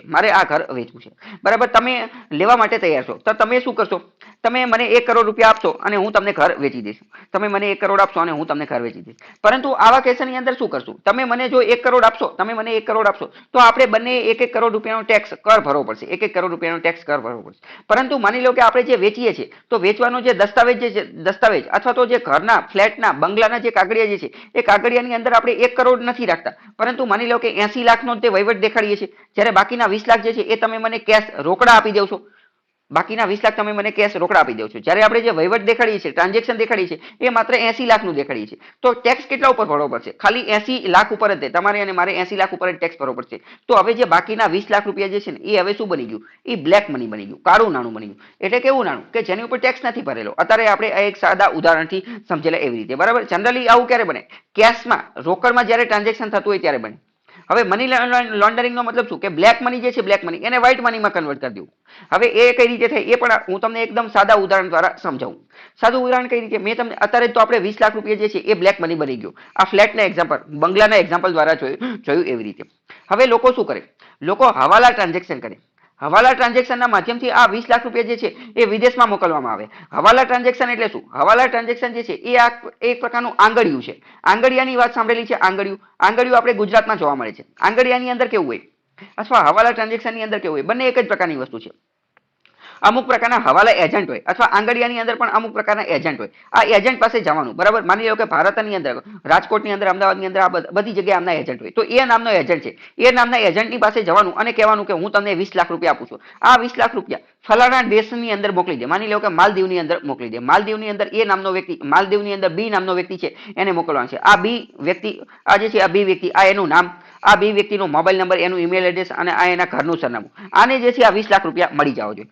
તો જેવો તે આ એ નામનો હવાલા એજન્ટ જે છે એ આપણી પાસેથી 20 લાખ રૂપિયા લઈ લેશે અને આપણને એક પ્રકારનો પાસવર્ડ અને કીવર્ડ જે છે એ આપશે. આપણે જે છે એ આ બી વ્યક્તિને ફોન કરી અને કહી દેવાનું કે તારે 20 લાખ જે પ્રાપ્ત કરવાના છે હવાલા ટ્રાન્ઝેક્શન, એની માટેનો પાસવર્ડ, કીવર્ડ જે છે એ આવડવા છે. એટલે હવે આ એ વ્યક્તિ જે છે ને એ ખુદ માલદીવ નહીં જાય, પરંતુ આ એ વ્યક્તિ એટલે કે હવાલાનું વહીવટ કરવા વાળો વ્યક્તિ એનો બીજો એક એજન્ટ માલદીવની અંદર કામ કરતો છે. તો એ નામનો વ્યક્તિ જે છે ને એ માલદીવમાં ફોન કરશે કે ભાઈ બી નામનો વ્યક્તિ છે, ફલાણો ઢીકનો વ્યક્તિ છે, એની પાસે તમે જાજો, આ એનો પાસવર્ડ છે, એનું એકવાર વેરિફિકેશન કરશો. જો એ આવડો પાસવર્ડ આપે, આ યુઝર આઈડી આપે, તો એને 20 લાખ રૂપિયા જે છે એ રોકડા આપી દેજો, બરાબર? તો હવાલા ટ્રાન્ઝેક્શનની અંદર એક દેશમાંથી બીજા દેશમાં પૈસા કઈ રીતે ટ્રાન્સફર થાય? ખ્યાલ આવ્યો? જો આપણે જે 20 લાખ એને આપેલા છે ને એ તો હજી ભારતની અંદર જ પડેલા છે. માલદીવમાં જે પૈસા આપ્યા એ તો એ જે હવાલા એજન્ટ પાસે એના ખુદના પૈસા છે ને એ આપી દીધા. તો તમને એવું લાગે કે આ પૈસા જે છે એનું શું કરવાનું? તો એવું પણ બની શકે કે માલદીવમાં કોઈ વ્યક્તિ હશે, એને ભારતમાં પૈસા મોકલવાના હશે. તો માલદીવ વાળાએ જ્યારે ભારતમાં પૈસા મોકલવાના હશે ત્યારે એ અહીંયા અરેન્જમેન્ટ સેટિંગ કરી લેશે. ટૂંકમાં અત્યાર સુધી આપણે ખાલી બે વસ્તુ સમજ્યા કે બ્લેક મની જનરેટ કઈ રીતે થાય, બ્લેક મની કઈ રીતે થાય. બીજી વસ્તુ આપણે એ સમજ્યા કે બ્લેક મનીમાંથી વ્હાઇટ મનીમાં કન્વર્ટ કરવા માટે પહેલું સ્ટેપ શું છે. આપણે એકદમ સાદી રીત જોઈએ છે. તો બ્લેક મનીને વિદેશમાં કઈ રીતે મોકલવાનું, તો વિદેશમાં કઈ રીતે મોકલવામાં આવે, હવાલાના માધ્યમથી. તો હવાલાના માધ્યમથી એકવાર આપણે જોયું કે ભારતમાંથી ઇન્ડિયામાંથી પૈસા ક્યાં પહોંચી ગયા, ઇન્ડિયામાંથી પૈસા માલદીવમાં પહોંચી ગયા. હવે માલદીવમાં આજે 20 લાખ રૂપિયા પહોંચી ગયા. હવે શું કરશે, માલદીવની અંદર આપણા માણસો બેઠા હશે, તો એ લોકો શું કરશે, એ લોકો અહીંયા એક ફેક કંપની બનાવશે, ડુપ્લિકેટ નકલી કંપની બનાવશે, જેને કહેવામાં આવે સેલ કંપની. સેલ કંપનીનો મતલબ શું, સેલ એટલે ખોખલું. આ કંપની કેવી હોય, આ કંપની હોય કે જે માત્ર અને માત્ર કાગળમાં જ કામ કરે છે, માત્ર અને માત્ર શું કરે, કાગળમાં જ કામ કરે.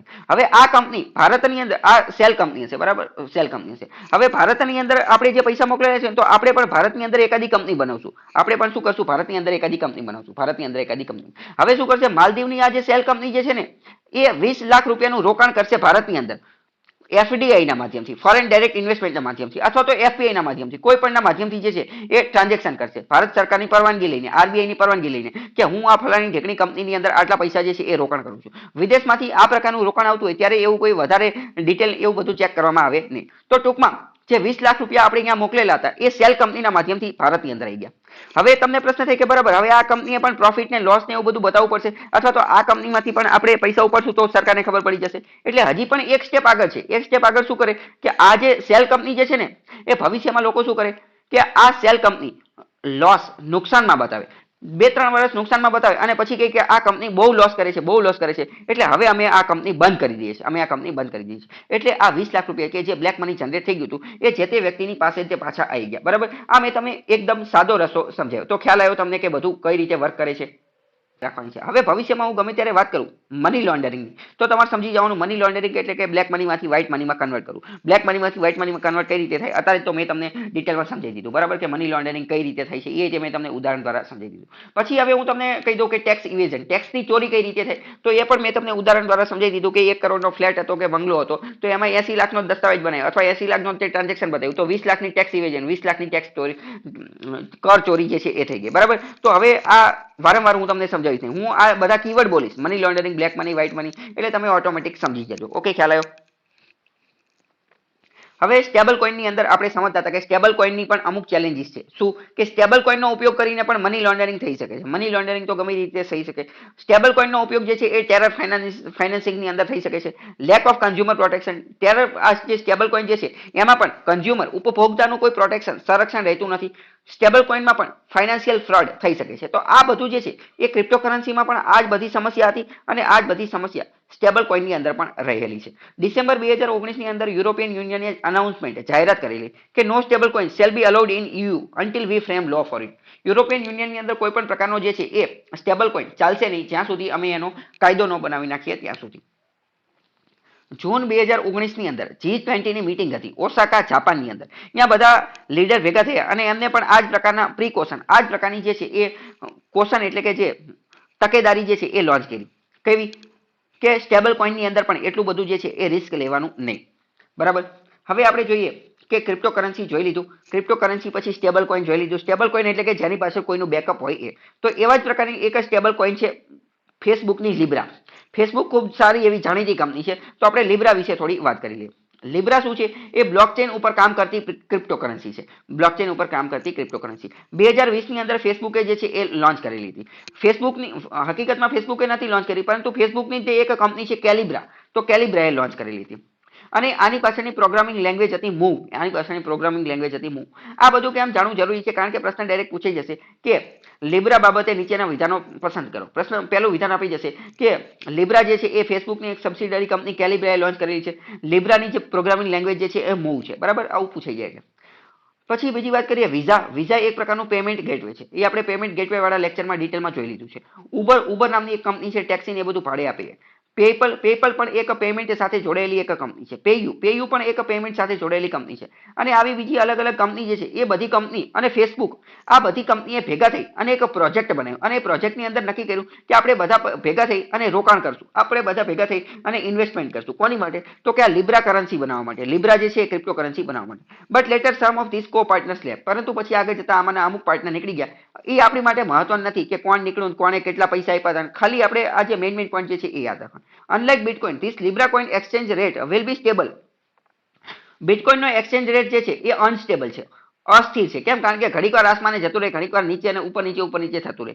જ્યારે લિબ્રાના કોઈનની અંદર આવું થઈ શકશે નહીં. કેમ? કારણ કે એ સ્ટેબલ છે. કારણ કે પહેલા તો એ સ્ટેબલ કોઈન છે અને એની પાછળ જે છે એનું બેકઅપ હશે. એની પાછળ કોનું બેકઅપ છે? તો કે Libra's value backed with financial assets like G Sec fiat currency. જેટલી વેલ્યુની લિબ્રા હશે એટલી જ વેલ્યુની ગવર્મેન્ટ સિક્યુરિટી અથવા ફિએટ કરન્સી દ્વારા બેકઅપ આપવામાં આવશે. કેવી રીતે આપશે, કઈ રીતે આપશે, it doesn't important for us. આપણી માટે એક્ઝામમાં એવું નહીં પૂછે.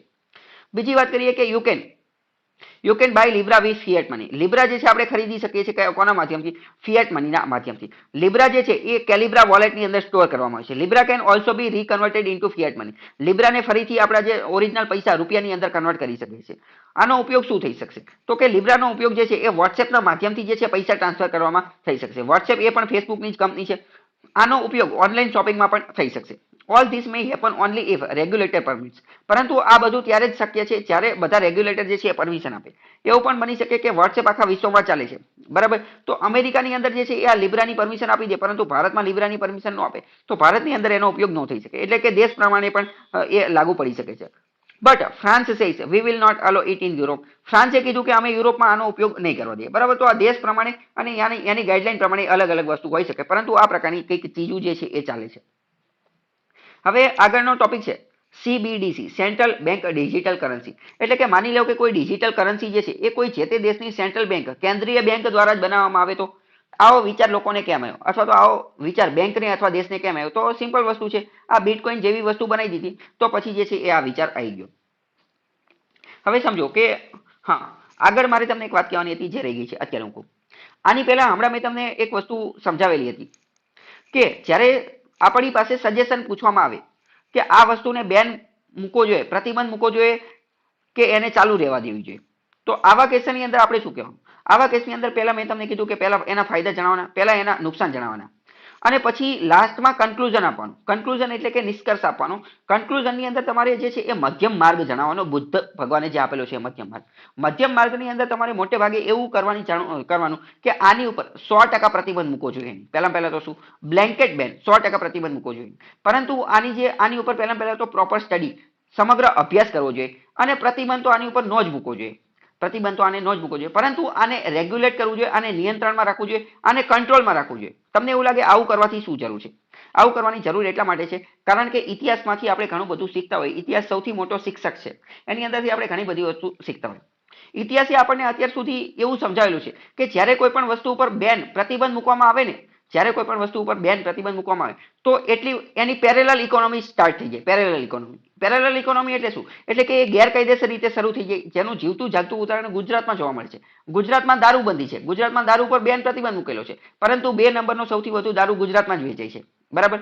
એટલે કે ટૂંકમાં પેરેલલ ઇકોનોમીનો મતલબ શું? પેરેલલ ઇકોનોમી એટલે કે ઉપર જેટલી ઇકોનોમી ચાલતી હોય ને એટલી જ ઇકોનોમી ભૂગર્ભમાં ઊંડાણમાં ચાલતું હોય, સરકારની નજરની બહાર. એટલે કે બધું ગેરકાયદેસરનું વસ્તુ ચાલતું હોય, બરાબર? એટલે ગેરકાયદેસરની વસ્તુ ચાલતી હોય તો એક રીતે ગુનાની એ બધી વસ્તુ પણ વધી જાય અને સરકારના પોલીસના કેસને એ બધું પણ વધી જાય. પરંતુ એની સરખામણીએ માની લો કે એને રેગ્યુલેટ કે કંટ્રોલ કરેલું છે તો સરકાર એના માધ્યમથી પૈસા પણ કમાઈ શકે. સરકારને એની ઉપર ટેક્સ ને ઓલું પેલું રેવન્યુ એ બધું પણ મળે, બરાબર? ખ્યાલ આવ્યો કે બંને ટોપિક શું છે, હું શું કન્વે કરવા માંગુ છું? હા, તો આની પહેલા મેં તમને શું કીધું હતું કે મેન્સની અંદર તમારે શું એક તો ધ્યાન રાખવાનું કે અમુક કમિટીને એ બધાનું નામનું એ ધ્યાન રાખવાનું. અને બીજું એ કે જ્યારે આવો કોઈ ક્વેશ્ચન પૂછેલો હોય તો મોટે ભાગે ઇન્ટરવ્યુની અંદર પણ તમને પૂછે તો મોટે ભાગે તમારે એવું જ કન્વે કરવાની કોશિશ કરવાની કે ના આની ઉપર બ્લેન્કેટ 100% પ્રતિબંધ ન મૂકવો જોઈએ, પરંતુ રેગ્યુલેટ અથવા કંટ્રોલ કરવાની કોશિશ કરવી જોઈએ. CBDCની વાત કરીએ. CBDC થોડુંક ફટાફટ ચલાવી દઈશું કારણ કે આની ઉપર ઓલરેડી અલગ વિડીયો લેક્ચર છે. એટલે મે 2020ની અંદર ચાઇનાની જે પીપલ્સ બેંક ઓફ ચાઇના જે છે કે જે આની સેન્ટ્રલ બેંક છે એને ટ્રાયલ શરૂ કર્યા. Issue its paper fiat money yuan renminbi in digital format. ચાઇનાનું ચલણ કયું છે? રેનમિનબી અથવા યુઆન. આ જે યુઆન રેનમિનબી જે છે ને એને તો ડિજિટલ માધ્યમમાં લોન્ચ કરવાની કોશિશ કરી. એને તો કોની અંદર? ડિજિટલ માધ્યમમાં લોન્ચ કરી, જેને શું કીધું? આ ડિજિટલ કરન્સી કીધી. PBC people's bank of China will use super computer.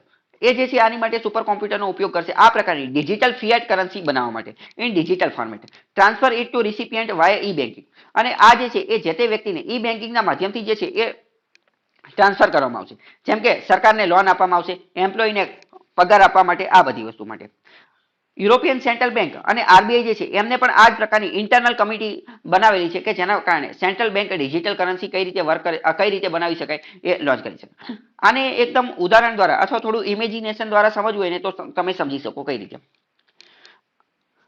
રૂપિયા 2000 ની નોટ છે, રૂપિયા 2000 ની નોટ, બરાબર. હવે આ 2000 ની નોટ કોઈ આપણને કેશમાં, રોકડમાં, નકદમાં આપે છે. એની બદલે માની લો કે સેલરી જે આપે એ આપણને આવી રીતે ન આપે, પરંતુ આ ડિજિટલ કરન્સીના માધ્યમમાં આપે. એક રીતે સમજો એવું કહી શકીએ કે આપણા બેંક એકાઉન્ટમાં જે પૈસા ટ્રાન્સફર થાય ને એ બધી વસ્તુ. બેંકમાં પૈસા ટ્રાન્સફર થઈ ગયા, પરંતુ પછી એ તમે રોકડમાં ન ઉપાડી શકો. એનો તમે જ્યાં ત્યાં ટ્રાન્સફર જ કરી શકો, બરાબર. જેવી રીતે બેંકમાં ટ્રાન્સફર થાય એ જ પ્રકારની આ કરન્સી હોય. એટલે કે સમજો 2000 રૂપિયા છે, 2000 રૂપિયાની નોટ. આ 2000 રૂપિયા અત્યારે કેમાં છે? નોટ સ્વરૂપે, કરન્સી નોટ સ્વરૂપે, ચલણી નોટ સ્વરૂપે, કેશમાં છે. પરંતુ જેવા જ તમે આને બેંક એકાઉન્ટમાં ટ્રાન્સફર કરી દો તો એ કેવા સ્વરૂપે થઈ ગયા? ડિજિટલ સ્વરૂપે થઈ ગયા, ડિજિટલ. તો બસ બેંક, ચાઇનાની બેંક ને ભારતની બેંક ને આરબીઆઈ ને એ બધા એ જ કોશિશ કરી રહ્યા છે કે આ જે ફિયાટ મની જે છે, ફિયાટ મની એને ડિજિટલ ફોર્મેટમાં કઈ રીતે કન્વર્ટ કરવું. ખ્યાલ આવ્યો કે ન આવ્યો? હવે આગળનો પ્રશ્ન થાય કે CBDC, central bank digital currency, આનો ફાયદો શું છે? ભારતની આરબીઆઈ જે છે ને એને પણ આની ઉપર ઘણી બધી સફળતા મેળવી લીધી છે. કોની ઉપર? Central bank digital currency. Central bank digital currency એટલે કે જે ફિયાટ મની જે છે ને એને તો ડિજિટલ માધ્યમથી જે છે એ કન્વર્ટ કરી નાખવું, ડિજિટલ સ્વરૂપે ફેરવી નાખવું. આનો ફાયદો શું શું છે એ જોઈએ. Digital currency, sovereign digital Fiat money, digital base money અથવા નેશનલ ડિજિટલ કરન્સી. આ બધી વસ્તુ એક જ વસ્તુના અલગ અલગ નામ છે, એક જ વસ્તુના અલગ અલગ નામ છે. Will provide the following benefit. આના ફાયદા કયા કયા છે એ સમજી લો. મેઇન્સની અંદર ડાયરેક્ટ જ પ્રશ્ન પૂછાઈ જશે કે ડિજિટલ કરન્સીના ફાયદા કયા કયા છે, તો આ બધા લખવાના. પહેલા તો સમજો કે ડિજિટલ કરન્સી હશે તો પ્રિન્ટ કરવી નહીં પડે, નોટો પ્રિન્ટ નહીં કરવી પડે. નોટ પ્રિન્ટ કરવી તો ઘણી બધો ખર્ચો થાય. એક તો પહેલા કાગળ મંગાવવું પડે, પછી પ્રિન્ટિંગ મશીન મંગાવવું પડે, શાહી મંગાવવી પડે, જે ઇંક હોય એ બધું મંગાવવું પડે, પછી મશીનનું એનું મેન્ટેનન્સ કરવું પડે, ત્યાં છાપવા માટે લોકોને એ બધાને રાખવા પડે, તો એ બધો ઘણો બધો ખર્ચો થશે. બીજું, નોટો છાપી નાખી પછી ટ્રાન્સપોર્ટ કરવી પડે. આપણે જોયું કે ભારતની અંદર એક બે જગ્યાએ તે નોટો છપાય છે, જેમ કે નાસિકમાં ને એ બધી જગ્યાએ છપાતી હોય, તો ત્યાંથી બધી અલગ અલગ બેંકોની અંદર ટ્રાન્સફર કરવી પડે, તો એનો ખર્ચો થાય ફિઝિકલ કરન્સીની અંદર. બીજું શું થાય કે સ્કોપ ફોર કાઉન્ટર ફેટિંગ. આ નોટ બનાવી નાખી તો એ નોટ તો ડુપ્લિકેટ બનાવી નાખે, ચાલી નોટ બનાવી નાખે, તો એ પણ એક સમસ્યા છે. જ્યારે ડિજિટલ કરન્સી હશે તો આ બંનેથી છુટકારો મળી જશે. કઈ પ્રિન્ટિંગ નહીં કરવાનું, ટ્રાન્સપોર્ટ નહીં કરવાનું. ટ્રાન્સપોર્ટ કરવાનું શું જરૂર? ડાયરેક્ટ ઈમેલના માધ્યમથી અથવા ડિજિટલ અહીંથી સેન્ડ કર્યું તો તાત્કાલિક વોટ્સએપ જેવું બીજાની અંદર તાત્કાલિક સેન્ડ થઈ જાય. કાઉન્ટર ફેટ એનું ડુપ્લિકેટ પણ બની શકે નહીં. બીજી વાત કરી શકીએ ડિજિટલ કરન્સીની અંદર, બીજું એ કે આપણે ટ્રેસ ફટાફટ કરી શકીએ, ટ્રેસ ફટાફટ કરી શકીએ. સમજો કે આરબીઆઈ દ્વારા 2000 ની એક નોટ છાપવામાં આવી, તો અત્યારે આ 2000 ની નોટ ક્યાં છે ને એ આરબીઆઈ ને ખબર ન હોય. માની લો કે આરબીઆઈ પાસેથી, આરબીઆઈ બેંકની અંદર આપી, બેંક પાસેથી કોઈ એ નામના વ્યક્તિએ લોન લીધી, લોન લઈને બી ને આપી, બીએ સી ને આપી, ડી ને આપી, આવી રીતે એકવાર માર્કેટની અંદર આવી ગઈ, પછી ક્યાં છે તો એ તો આરબીઆઈ ને ખુદ નહીં ખબર હોય. પરંતુ જો ડિજિટલ કરન્સી હોય તો એને તો ટ્રેસ કરી શકાય કે એ અત્યારે ક્યાં છે, અને એમાં તો બધા બ્લોક બનેલા હોય. તો બ્લોક બનેલા હોય તો આપણે એનો પાથ, એનો રસ્તો પણ ગોતી શકીએ કે માની લો કે અત્યારે રાજ નામના વ્યક્તિ છે, તો રાજને કોણે આપી હતી? તો કે રાજને તો કે એન્થની નામના વ્યક્તિ આપી હતી. એન્થની પાસે કઈ રીતે આપી? તો કે એન્થની કડિયા કામ કરતો હતો, એને કડિયા કામના પેમેન્ટ સ્વરૂપે આપી હતી. એને કઈ રીતે આપી હતી? તો આ બધું આપણે જોઈ શકીએ છીએ, એટલે કે ટ્રેસ કરી શકાય. એનોનિમિટી જે છે એ પણ થોડું ઘટાડી શકાય છે. એનોનિમિટી એટલે કે ગુમનામ વસ્તુ જે છે એની અંદર પણ થોડું ઘટાડી શકાય છે, બરાબર. તો આ ડિજિટલ કરન્સીના ફાયદા શું છે એ આપણે જોયું. બીજું, whether money is reaching the intended beneficiary or not. બીજું આપણે એ પણ જાણી શકીએ છીએ કે મની, પૈસા જે છે હકીકતમાં સામેવાળા વ્યક્તિના એકાઉન્ટમાં પહોંચ્યા કે ન પહોંચ્યા. કઈ રીતે? બ્લોકના માધ્યમથી. જો સામેવાળા વ્યક્તિના બેંક એકાઉન્ટમાં પૈસા પહોંચશે તો જ તો બ્લોક જનરેટ થશે. જ્યાં સુધી બ્લોક જનરેટ નહીં થાય એટલે આપણને ખબર પડી જશે કે હજી સુધી પૈસા પહોંચ્યા નથી, બરાબર. તો બ્લોકના માધ્યમથી. બીજું, from where did the businessman accumulate this money. આ બિઝનેસમેન પાસે આ પૈસા કઈ રીતે એ પણ ખબર પડી જશે. કોના માધ્યમથી? બ્લોકના માધ્યમથી. કારણ કે બ્લોકની અંદર દરેકે દરેક પડનું ટ્રાન્ઝેક્શન હશે, દરેક પ્રકારની ચેઇન બનેલી હશે, સાંકળ બનેલી હશે, એટલે ખબર પડી જશે. Else auto alert to the income tax department or tax evasion. આવા કેસની અંદર ઓટોમેટિક ટેક્સ ડિપાર્ટમેન્ટને જે છે એ જાણ થઈ જાય એવી સુવિધા પણ રાખી શકાય. બીજી વાત કરીએ કે the mass hysteria of bitcoin. Bitcoin, જો મિસ હિસ્ટેરિયાનો મતલબ શું? લોકોનું ગાંડ પણ છે, અથવા તો લોકો પાગલ છે. બિટકોઇનની પાછળ લોકો પાગલ છે, કારણ કે લોકોને એવું લાગે બિટકોઇન જોરદાર છે, જોરદાર ક્રિપ્ટોકરન્સી છે, અને લોકો એવું લાગે છે કે બિટકોઇન સિવાય બીજી કોઈ કરન્સી જ નથી. પરંતુ આવી ડિજિટલ કરન્સી લોન્ચ કરવામાં આવે તો લોકોનો આ જે મિસ હિસ્ટેરિયા જે છે, ડર જે છે, અથવા આ જે પાગલપન જે છે એ થોડું ઓછું થશે.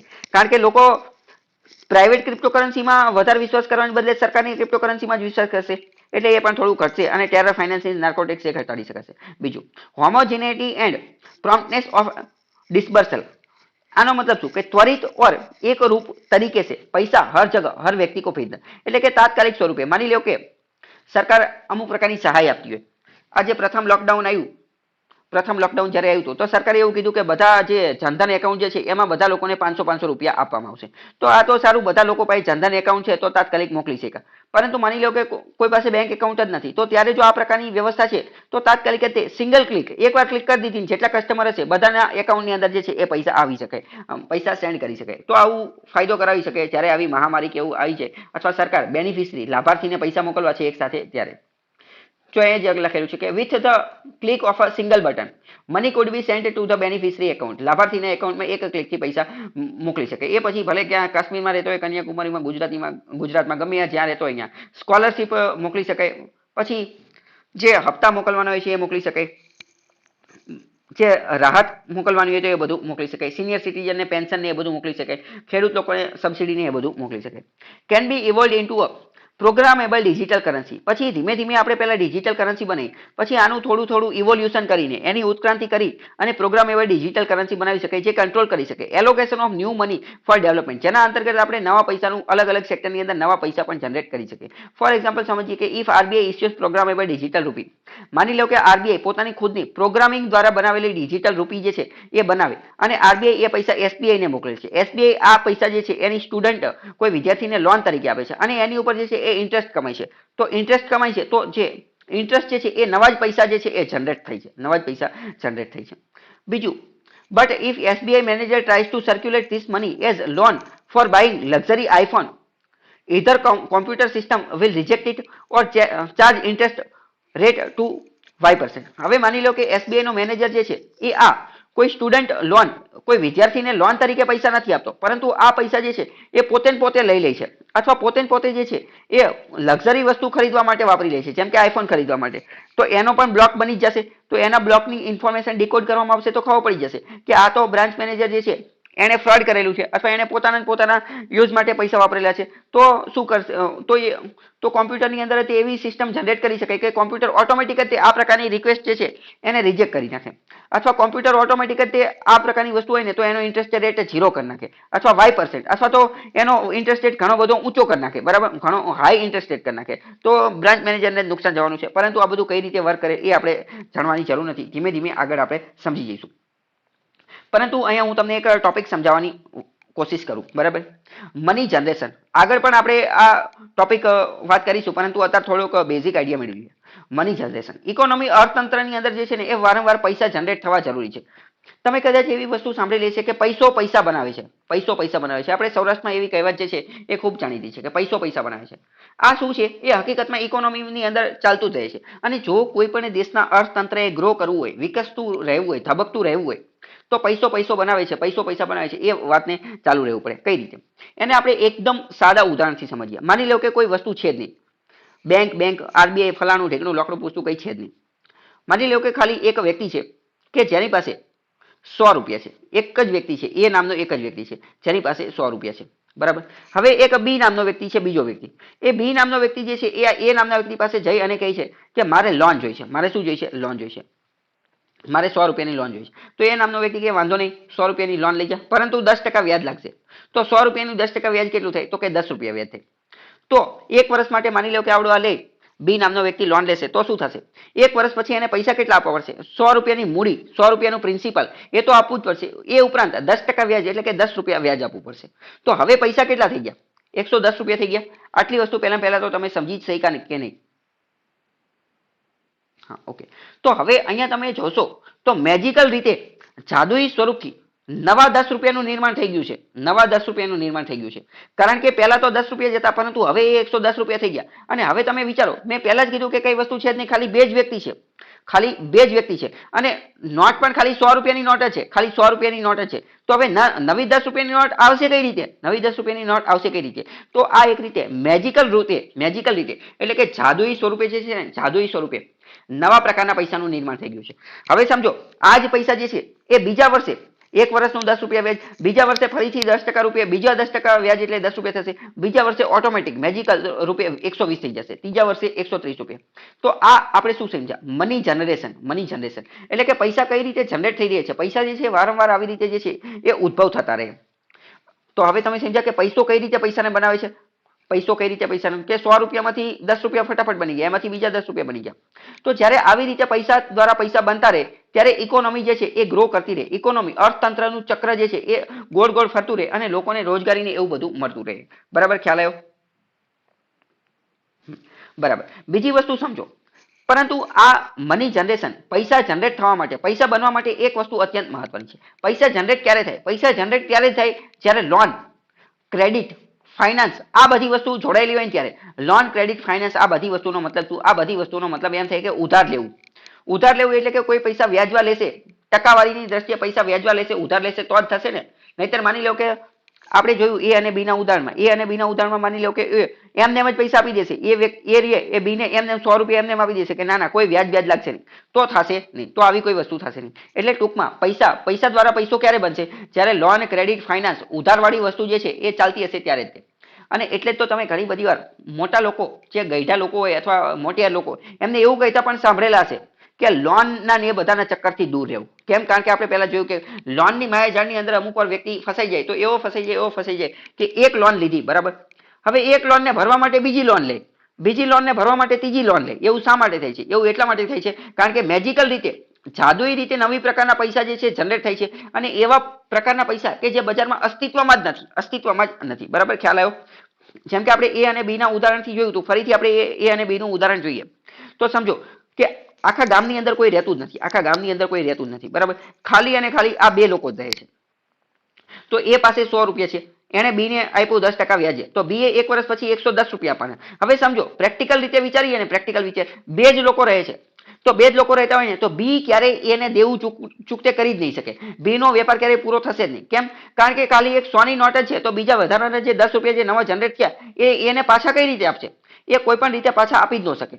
પરંતુ પ્રેક્ટિકલમાં એવું થતું નથી. પ્રેક્ટિકલમાં એવું કેમ નથી થતું? કારણ કે પ્રેક્ટિકલમાં માત્ર એ અને બી હોતું નથી, બીજા પણ ઘણા બધા લોકો હોય છે, બીજા ઘણા બધા અન્ય લોકો હોય, કંપની હોય, બેંક હોય, સરકાર હોય, આવી બધી વસ્તુ હોય. તો આવા કેસની અંદર આ નવા 10 રૂપિયા જે છે બી કઈ રીતે જનરેટ કરશે? તો માની લો કે બી જે છે એ કોઈ વેપાર ધંધો કરે છે, માની લો કે બી જે છે એ વેપારી છે, તો એને અમુક પ્રકારની વસ્તુ ખરીદી અને એમાં એને 10 રૂપિયા પ્રોફિટ થઈ ગયો છે. એ પ્રોફિટ જે છે એ આ એને આપશે. ટૂંકમાં ખ્યાલ આવ્યો કે બધી વસ્તુ ચેઇન દ્વારા ઇકોનોમીનું અર્થતંત્ર, આ થોડી ઘણી ચેઇન સિસ્ટમ જે છે એ આપણે સમજવાનું છે. આ બધા કોન્સેપ્ટ જે છે એ સમજવાનું છે. આની આટલા કોન્સેપ્ટ મેં તમને જે સમજાવ્યું એ ખ્યાલ આવ્યો? હવે આ જ બધી વસ્તુ જે છે ને એ તમારા મગજમાં જે છે વારંવાર ફરતી રહેવી જોઈએ. તમે બીજું કોઈ પણ વસ્તુ વાંચો, આડી અવડી કોઈ ઇકોનોમીની ન્યૂઝ ને, તો એમાં પણ આ બધો જે પોઈન્ટ જે છે એ તમારા મગજમાં ફરતા રહેવા જોઈએ. તો અત્યાર સુધી આપણે શું જોયું કે CBDC, central bank digital currency, આના ફાયદા શું છે? આના ફાયદા શું છે? તો હવે આપણે એ પણ જોવું પડે કે આના નુકસાન શું છે, અથવા આની અંદર કઈ પ્રકારની ચેલેન્જીસ રહેલી છે, આની અંદર કયા પ્રકારની જે છે સમસ્યાઓ રહેલી છે. તો પહેલા ચેલેન્જીસ જોઈએ કે ચેલેન્જીસ ઓફ સીબીડીસી. પહેલું ડિજિટલ ડિવાઇડ.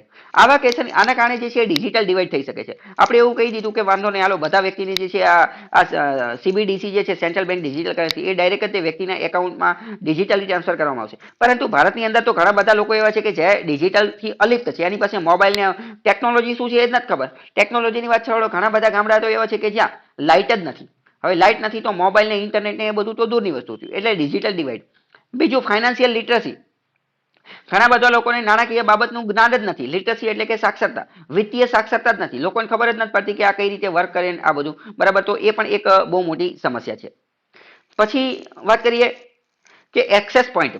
આ બધી વસ્તુ લેવા માટે ક્યાં જવાનું? કે આ પ્રકારની વસ્તુ પણ બનાવવી પડે ને. જેવી રીતે માનો કે પૈસા ઉપાડવા માટે, જમા કરવા માટે તો કે એટીએમ છે અથવા બેંક છે, તો એવી રીતે ડિજિટલ કરન્સીના એક્સેસ માટેનું એવું કોઈ પોઈન્ટ જે છે એ પણ બનાવવું પડશે.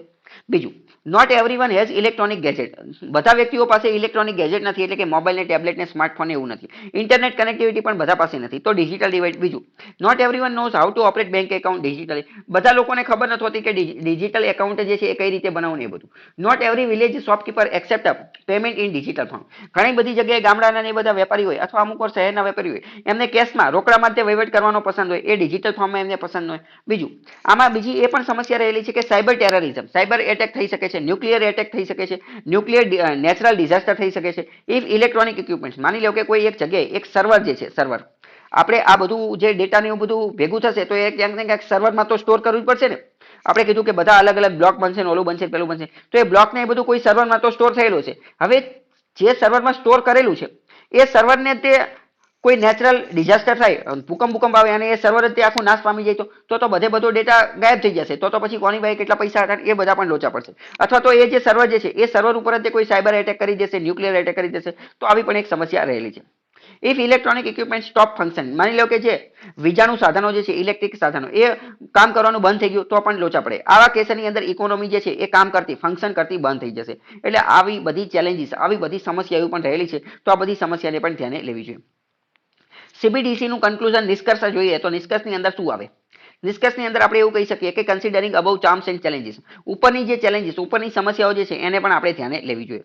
કાન્ટ સપ્લિમેન્ટ ફિઝિકલ કરન્સી, એટલે આવા કેસની અંદર આપણે એવું કહી શકીએ કે આ જે CBDC જે છે એ 100% તો ફિઝિકલ કરન્સી, ભૌતિક કરન્સી, ચલણી નાણું, રોકડ, કેશ, નકદ જે છે એનું 100% તો સ્થાન ન લઈ શકે. હા બરાબર, CBDC જે છે એ સપ્લિમેન્ટ કરી શકે કે એટલે કે બંને એક સાથે ચાલી શકે, કેશ, રોકડા પૈસા અને ડિજિટલ બે એક સાથે ચાલી શકે. પરંતુ એવું ન કહી શકે કે ના રોકડા પૈસા જ બંધ કરી નાખો, ડિજિટલ કરન્સી 100% ચાલુ કરી નાખો, એવું ચાલે નહીં. એટલે કે સપ્લિમેન્ટ થઈ શકે. Can not substitute or replace it completely for India, ભારતના કેસની અંદર જે છે એ આ 100% તો જે છે એ સબસ્ટિટ્યુટ થઈ શકે નહીં. બરાબર, હવે સમજો આ જે CBDC જે છે ને એ આખી વસ્તુ ફરીથી તમે જુઓ, CBDC ટોપિક જ્યાંથી ચાલુ થઈ છે 10.14 જ્યાંથી, ત્યારથી તે અત્યાર સુધી જે છે ને એ આખો બધો ડેટા જે છે એ મેઇન્સ માટે અત્યંત મહત્વનો છે. મેઇન્સમાં CBDC ઉપર કોઈ પણ ક્વેશ્ચન પૂછે તો તમે આ બધા પોઈન્ટનો ઉપયોગ કરી શકો છો કે શરૂઆતમાં ઇન્ટ્રોડક્શન કઈ રીતે આપવું, CBDC ના ફાયદા શું છે, એના નુકસાન શું છે, એની અંદર ચેલેન્જીસ કઈ છે અને કન્ક્લુઝન શું છે. તો આ બધું જે છે એ પહેલેથી જ તમારે તૈયાર કરી નાખવાનું. અમુક પ્રકારના મેઇન્સના ક્વેશ્ચન માટે ઇન્ટ્રોડક્શન અને કન્ક્લુઝન એ આપણી પાસે રેડી જ હોવું જોઈએ. તો જેમ કે જો CBDC નું કન્ક્લુઝન આપણી પાસે રેડી છે, કયું કે આ ચેલેન્જીસ ને એ બધું છે, આ બધું એટલે કે એનું બધો ડેટા જે છે એ રેડી છે. તો અમુક બાબતો જે છે એ આપણી પાસે રેડી હોવી જરૂરી છે. આગળનો ટોપિક છે એસે. માની લો કે નિબંધ પૂછાય છે. કેવો નિબંધ પૂછાય છે કે કેશલેસ ઇકોનોમી ઉપર જે છે એ નિબંધ પૂછાય છે કે કેશલેસ ઇકોનોમી, ચાર્મ્સ એન્ડ ચેલેન્જીસ, આ પ્રકારનો જે છે કેશલેસ ઇકોનોમી ઉપરનો એસે નિબંધ પૂછાઈ જાય તો આપણે કઈ રીતે ડીલ કરી શકીએ, એનો આપણો થોડોક ડેટા ને એ બધું જોઈએ. પહેલા તો આપણે એની ડેફિનેશન શું આપી શકીએ? કેશલેસ ઇકોનોમીની વ્યાખ્યા આપણે આપવી પડે. A cashless economy is an economy where financial transactions are not conducted with money in the form of physical banknotes or coins, but rather through electronic method such as, અને પછી અહીંયા ઉદાહરણ આપવાના, such as પેટીએમ અથવા digital wallet અથવા digital transfer અથવા digital currency, એ બધી વસ્તુ. ટૂંકમાં આપણે જાતે પણ વ્યાખ્યા બનાવી શકીએ, પરંતુ અહીંયા એકદમ સિમ્પલ આપેલી છે. ગુજરાતીમાં હું તમને કહી દઉં કે કેશલેસ અર્થતંત્ર એ એક પ્રકારની એવી ઇકોનોમી, એવું અર્થવ્યવસ્થા છે, અર્થતંત્ર છે કે જ્યાં ફાઇનાન્શિયલ ટ્રાન્ઝેક્શન, નાણાકીય વ્યવહારો, ફિઝિકલ મની, ભૌતિક બેંક નોટ અથવા સિક્કાઓથી નથી થતા, પરંતુ ઇલેક્ટ્રોનિક માધ્યમથી થાય છે. ઓકે, હવે આનું ઓરિજિન, આનું ઉદ્ભવ કઈ રીતે થયું એ જોઈએ. ઇન એન્શિયન્ટ ટાઈમ્સ, પ્રાચીન સમયની અંદર લોકો શું કરતા હતા તો કે લોકો એકબીજા સાથે ટ્રેડ, વેપાર કરવા માટે બાર્ટર સિસ્ટમનો ઉપયોગ કરતા હતા. બસ પછી આખી જે ચેન્જ છે લખ નાખવાની. બાર્ટર સિસ્ટમની અંદર અમુક પ્રકારની પ્રોબ્લેમ હતી, ડબલ કોઇન્સિડન્સ ઓફ વોન્ટ ને બધું. બાર્ટર સિસ્ટમની અંદર વાંધો હતો એટલે અમુક પ્રકારનું ઇવોલ્યુશન થયું. કયું પ્રકારનું ઇવોલ્યુશન થયું તો પછી કે કોમોડિટી કોઈન આવ્યા, પછી મેટાલિક મની આવ્યું, પછી ડિજિટલ મની આવ્યું, પછી કરન્સી નોટ આવી, ફિએટ મની આવ્યું. એ બધું આખું ઇવોલ્યુશન જે છે એ લખી નાખવાનું. બરાબર, પછી વાત કરીએ કે આની અંદર સ્ટેક હોલ્ડર કયા કયા છે, આના ચાર્મ કયા છે અને ચેલેન્જીસ કયા છે. ટૂંકમાં વાત કરીએ કે કેશલેસ ઇકોનોમી જો આપણે બનાવી દઈએ તો એનો ફાયદો શું, અથવા એના પોઝિટિવ પોઈન્ટ કયા અને એના નેગેટિવ પોઈન્ટ કયા, એ બને જોઈએ. તો પહેલા અલગ પોઈન્ટ ઓફ વ્યૂથી આપણે જોઈએ, અલગ વ્યક્તિઓના પોઈન્ટ ઓફ વ્યૂ. આરબીઆઈ માટે જોઈએ, આરબીઆઈ માટે જો કેશલેસ ઇકોનોમી બની જાય તો ફાયદો શું અને નુકસાન શું એ જોઈએ. આરબીઆઈ માટે જોઈએ કે કેશલેસ ઇકોનોમી બની ગઈ તો કે saves the cost of printing new currency, તો કે નવી નોટ છાપવાનો ખર્ચો બચી જાય. જેમ કે વાત કરીએ તો આરબીઆઈ દર વર્ષે જેટલી નોટો છાપે ને એની અંદર એને $27 બિલિયન રૂપિયા જે છે એ વપરાય છે. તો આટલા પૈસા બચી જશે, કારણ કે ડિજિટલ બની ગયું તો લોકો બધા ડિજિટલ જ ટ્રાન્સફર કરશે, પૈસા છાપવાની જરૂર નહીં પડે. તો કાગળ ને એ બધું નહીં વપરાય, મશીન ને એ બધું નહીં વપરાય. તો એન્વાયરમેન્ટ પર્યાવરણ માટે પણ સારું રહેશે. Better efficiency of monetary policy કે જે આરબીઆઈ દર વર્ષે ચલાવે છે એનું સારી રીતે જે છે એ અમલીકરણ કરી શકાશે. કઈ રીતે એ આપણે મોનિટરી પોલિસી ચલાવશું ત્યારે જોશું. એનપીએ એટલે કે નોન પરફોર્મિંગ એસેટ્સ ફ્રોડ, લોકો જે લોન બૂચ મારી અને જતા રહે તો એનાથી પણ સરળતાથી જે છે એ છુટકારો મેળવી શકાશે, કારણ કે અમુક લોન તો ઓટોમેટિક જ કેન્સલ થઈ જશે એના માટે. બરાબર, તો આરબીઆઈ માટે આ ફાયદો છે કોની? કેશલેસ ઇકોનોમીનો. આરબીઆઈ પાસે અમુક પ્રકારની ચેલેન્જીસ, અમુક પ્રકારના નેગેટિવ પોઈન્ટ પણ છે. કયા કે MDR merchant discount rate, interoperability આપણે ઓલરેડી ડિસ્કસ કરી. પછી ફિનટેક કંપની ઇવોલ્વિંગ મોર રેપિડલી ધેન લીગલ ફ્રેમવર્ક, એટલે કે હવે નવી ફિનટેક ફાઇનાન્શિયલ ટેકનોલોજીની કંપની બની જાય. પેટીએમ ને ઓલું પેલું તમને વિચાર આવે તમે પોતાની ખુદની ફાઇનાન્શિયલ ટેકનોલોજીની કંપની, તો બધી આરબીઆઈ ના દાયરામાં નથી આવતી. તો આ પણ એક, તો આરબીઆઈ એક પ્રકારનું લીગલ ફ્રેમવર્ક, કાયદાકીય ધારાધોરણો કાયદો બનાવવો પડશે કે જેના અંતર્ગત બધી જ ફાઇનાન્શિયલ ટેકનોલોજી ધરાવતી કંપની જે છે એને પોતાના દાયરામાં લે, એને લાયસન્સ આપે, એને રજીસ્ટ્રેશન કરાવે. KYC know your customer, Aadhaar card જે છે એ લિંક કરવાનું ને એ બધું. પરંતુ આધાર અને પ્રાઇવસીનો ડિબેટ, અમુક લોકો આધાર કાર્ડ આપતા ડરતા હોય છે કે આ તો મારી પ્રાઇવસી છે ને ઓલું પેલું. બરાબર, તો આરબીઆઈ ના ફાયદા શું, ચેલેન્જીસ શું એ જોયું. હવે બીજા વ્યક્તિના પોઈન્ટ ઓફ વ્યૂથી જોઈએ, સરકાર. મોદીનો ફોટો છે તો કે સરકાર, તો સરકારની બાબતે જો કેશલેસ ઇકોનોમી બની જાય તો ફાયદો શું? બેટર ટેક્સ સર્વેલન્સ, સરકારને ટેક્સની નિગરાની રાખવા માટે, ટેક્સની નજર રાખવા માટે જે છે એ સારી વસ્તુ. સરકારને ખબર પડી કે પૈસા ક્યાં જાય છે, કેવી રીતે જાય છે, કોની પાસે જાય છે. કરન્સી ટેરર ફાઇનાન્સ જે છે એ અટકાવી શકાય. આતંકવાદી હુમલાની બધું અટકાવી શકાય. ફેક કાઉન્ટરફેટ, ડુપ્લિકેટ જાલી નોટ જે છે એ અટકાવી શકાય. Targeted delivery of agriculture loan and subsidy, અમુક પ્રકારની લોન આપવાની હોય, માની લો કે વિદ્યાર્થીને લોન આપવાની છે, એગ્રીકલ્ચર સેક્ટરમાં લોન આપવાની છે, સબસિડી આપવાની છે, તો એ ટાર્ગેટ જે વ્યક્તિને જોઈ છે એને જ આપી શકે. ટાર્ગેટેડ બેનિફિશરીનો મતલબ શું થાય? લાભાર્થી. આની પહેલા એક વિડીયો લેક્ચરમાં મેં ડિટેલમાં સમજાવેલું છે કે કોઈ પણ સ્કીમની અંદર સૌથી મોટી સમસ્યા શું હોય સરકાર માટે? સૌથી મોટી સમસ્યા એ છે કે ટાર્ગેટેડ બેનિફિશરી, જે સાચો લાભાર્થી જે છે ને એને ગોતવો. કારણ કે ભારતની અંદર કરપ્શન જ એટલું બધું થાય છે કે બધા ખોટા નામ ઉપર પોતાને જેને લોન ન જોતી હોય એ લોન લઈને બેસી ગયા હોય, પોતાને સબસિડી ન જોતી હોય તો એ લઈને બેસી ગયા હોય. અને એના કારણે શું થાય? એના કારણે જે ગરીબ વ્યક્તિ છે, જે અભણ વ્યક્તિ છે, કે જેને કઈ ખબર નથી પડતી અને જેને હકીકતમાં લોનની સબસિડીની જરૂર છે એને મળતી નથી, તો જો આ પ્રકારની ટેકનોલોજી આવી જાય તો એ ફાયદો થાય. અને આના કારણે 1 લાખ કરોડ રૂપિયા બચાવી શકાય. 1 લાખ કરોડ એટલે કે 1 ટ્રિલિયન થઈ ગયા, તો આ બહુ મોટી રકમ કહેવાય. એટલી બચાવી શકાય. Can save farmers from money lander, અને ખેડૂત લોકો જે વારંવાર આ સાહુકારોની પાસે વ્યાજવા લેવા પૈસા જવું પડે છે તો એ અટકાવી શકાય. પુઅર ફેમિલી જે છે, ગરીબ લોકો, એને પોન્જી સ્કીમથી અટકાવી શકાય. તો આ એક રીતે સરકાર માટે સારી વસ્તુ છે. પરંતુ સરકાર માટે જો કેશલેસ ઇકોનોમી બની જાય તો અમુક પ્રકારની ચેલેન્જીસ, નેગેટિવ પોઈન્ટ પણ છે. કયા પહેલા તો પાવર સેક્ટર, જો બધું ડિજિટલ બની જશે તો વીજળીની જરૂર પડશે. ગામડે વીજળી આપવી પડશે. પહેલા જ વાત થઈ ગઈ કે અમુક ગામડામાં હજી વીજળી લાઇટ જ પહોંચેલી નથી, તો પાવર આપવું પડશે. બીજું ટેલિકોમ ઇન્ફ્રાસ્ટ્રક્ચર બનાવવું પડશે, મોબાઈલ ઇન્ટરનેટ કનેક્શન ને એવું બધું બનાવવું પડશે, 24 કલાક ચાલુ રહે અને એ પણ સ્પીડમાં ચાલુ રહેવું. પછી government itself must become a role model. પહેલા તો સરકારે ખુદ રોલ મોડેલ બનવું પડશે આ કેશલેસ ઇકોનોમી માટે. એટલે કે સરકાર ખુદ જેટલી પણ વસ્તુ લોન્ચ કરે, જેટલા પણ પૈસા આપવાનો હોય, ગમે આપવાનું હોય, ટેક્સ હેન્ડલ કરવા માટે, ટેન્ડર માટે, ટોલ માટે, સરકારે જે કોઈ પણ જગ્યાએ પૈસા કલેક્ટ કરવાના હોય તો સરકારે ખુદ જ પહેલા એ ડિજિટલ પેમેન્ટના માધ્યમથી કલેક્ટ કરવા પડશે. બરાબર, જેમ કે અમુક જગ્યાએ ટેન્ડર ભરવાનું હોય ને એ બધું. પછી to encourage a digital payment, if subsidy, tax breaks, lotteries given for perpetual time, fiscal deficit. હવે માની લો કે ઘણી બધી વાર સરકાર શું કરે, આપણે જોયું હતું કે સરકાર ઘણી બધી વાર ડિજિટલ પેમેન્ટને પ્રોત્સાહન આપવા માટે જે છે અમુક પ્રકારની સબસિડી આપે, અથવા ટેક્સની અંદર છૂટછાટ આપે, અથવા લોટરી સ્કીમ ને એવું બધું આપે. પરંતુ જો સરકાર વારંવાર આવી સ્કીમ ને એવું બધું આપવાનું ચાલુ રહે તો સરકારનું જે ફિસ્કલ ડેફિસિટ જે છે એની અંદર વધારો થતો રહે. ફિસ્કલ ડેફિસિટ શું છે એ આપણે આગળ ચર્ચા કરીશું. પછી બીજી વાત કરીએ કે પોસ્ટ ડિમોનેટાઇઝેશન. નોટબંધી પછી જોવા મળ્યું કે ડિજિટલ ટ્રાન્ઝેક્શનની અંદર વધારો થયો, પરંતુ પછી પાછું ધીમે ધીમે જે છે જ્યાં હતું ત્યાં પહોંચી ગયા, જ્યાં હતા ત્યાં. એટલે કે પહેલા જેટલું રોકડમાં વહીવટ થતો હતો એટલો પાછો થવા લાગ્યો. ટૂંકમાં વાત કરીએ તો ડિમોનેટાઇઝેશન, નોટબંધી પછી શું થયું કે લોકોને એક રીતે ગરજ હતી, લોકોને નોય હોય જે છે ડિજિટલ પેમેન્ટ જે છે એનો ઉપયોગ કરવો જ પડતો હતો. પરંતુ પછી પૈસાની નોટ ને બધું લોકો પાસે આવી ગયું એટલે પાછો જે છે એ ઘટી ગયો. તો સરકારે અમુક પ્રકારના મેજર લેવા જોઈએ, અમુક પ્રકારના પ્યુનિટિવ મેજર પણ લઈ શકે, દંડાત્મક પગલા પણ જે છે એ સરકાર લઈ શકે, આ પ્રકારનું કાર્ય કરી શકે. બરાબર, હવે બીજો સ્ટેક હોલ્ડર આપણે જોઈએ કે હાઉસ હોલ્ડ, ઘર, જે તે પરિવારના દ્રષ્ટિએ જોઈએ તો પરિવારની દ્રષ્ટિએ માની લો કે આ કેશલેસ ઇકોનોમી બની જાય તો ફાયદો શું થાય? તો પહેલા તો ફાયદો એ થાય કે સિક્યોરિટી સારી રહે. કારણ કે માની લો કે 10 લાખ રૂપિયા જે છે એ તિજોરીમાં રાખેલા છે, ઘરે રાખેલા છે, તો ચોરી કરીને જતા રહે, તિજોરી તોડીને બૂચ મારીને જતા રહે. પરંતુ ડિજિટલ જ બધું ચાલતું હોય તો ચોરી કરવાની શક્યતા ઘટી જાય. બીજી વસ્તુ, ડિફિકલ્ટ ટુ સ્ટીલ, ટાઈમ સમય પણ આપણો બચી જાય, કન્વિનિયન્સ આપણી સરળતા રહે, ફાઇનાન્શિયલ ઇન્ક્લુઝન બધા લોકોનું નાણાકીય સમાવેશ થઈ જાય, વિત્તીય સમાવેશ થઈ જાય. પરંતુ લોકો માટે સમસ્યા શું છે? બીજું ડિજિટલ ડિવાઇડ, પહેલું તો એ ડિજિટલ ડિવાઇડ. બીજું એ કે સિક્યોર, બરાબર સિક્યોર છે, પરંતુ સાયબર એટેકનો એનો પણ જે છે એ શક્યતા રહેલી છે. સાયબર ફ્રોડ થઈ શકે, કાર્ડ ક્લોનિંગ થઈ શકે, કાર્ડ ડુપ્લિકેટ બની નાખે.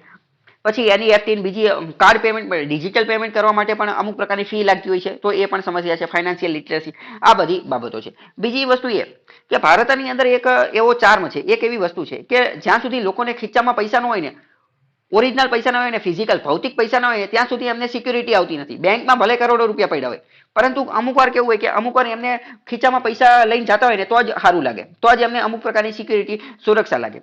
અને બીજી અમુક વસ્તુ એ પણ અત્યારે હજી ભારત એવું બનેલું નથી. ફોર એક્ઝામ્પલ સમજો કે તમે તમારા એકાઉન્ટમાં કરોડ રૂપિયા પડ્યા છે, પરંતુ તમે ગાડી લઈને જાઓ છો અને વચ્ચે ક્યાંક ગાડી બાડીને પંચર પડી ગયું અને તમારી પાસે કઈ પૈસા જ નથી, તો તમે પંચર ક્યાં કરાવો? નાની દુકાનવાળો હશે તો અહીંયા લોચા પડી જશે, કારણ કે એ તો આ ડિજિટલ પેમેન્ટ એક્સેપ્ટ નહીં કરતો. પરંતુ હા, જો 100% બધું થઈ જશે, 100% ડિજિટલ કેશલેસ ઇકોનોમી થઈ જશે, તો કદાચ આપણે આગળ વધી શકીએ. બરાબર, તો આપણે જોયું. હવે તમારી માટે એક હોમવર્ક છે. બિઝનેસમેનના પોઈન્ટ ઓફ વ્યૂથી તમારે વિચારવાનું, બિઝનેસમેનના પોઈન્ટ ઓફ વ્યૂથી, કે બિઝનેસમેનને જો 100% કેશલેસ ઇકોનોમી થઈ જાય તો કયા કયા ફાયદા થાય, તો એની માટે પોઝિટિવ પોઈન્ટ કયા છે અને ચેલેન્જીસ કઈ છે, એને કયા કયા નેગેટિવ પોઈન્ટ છે, એ તમારે જાતે મને કહેવાનું છે. બરાબર, અને હવે માની લો કે આ પ્રકારનો ક્વેશ્ચન એઝ પૂછાઈ જાય, એસે નિબંધ પૂછાઈ જાય, તો આનું આપણે કન્ક્લુઝન કઈ રીતે આપી શકીએ? તો કન્ક્લુઝન કહી શકો કે ડિજિટલ પેમેન્ટ ઇઝ નોટ ફિનાન્સિયા. ફિનાન્સિયાનો મતલબ શું? રામબાણ ઇલાજ નથી.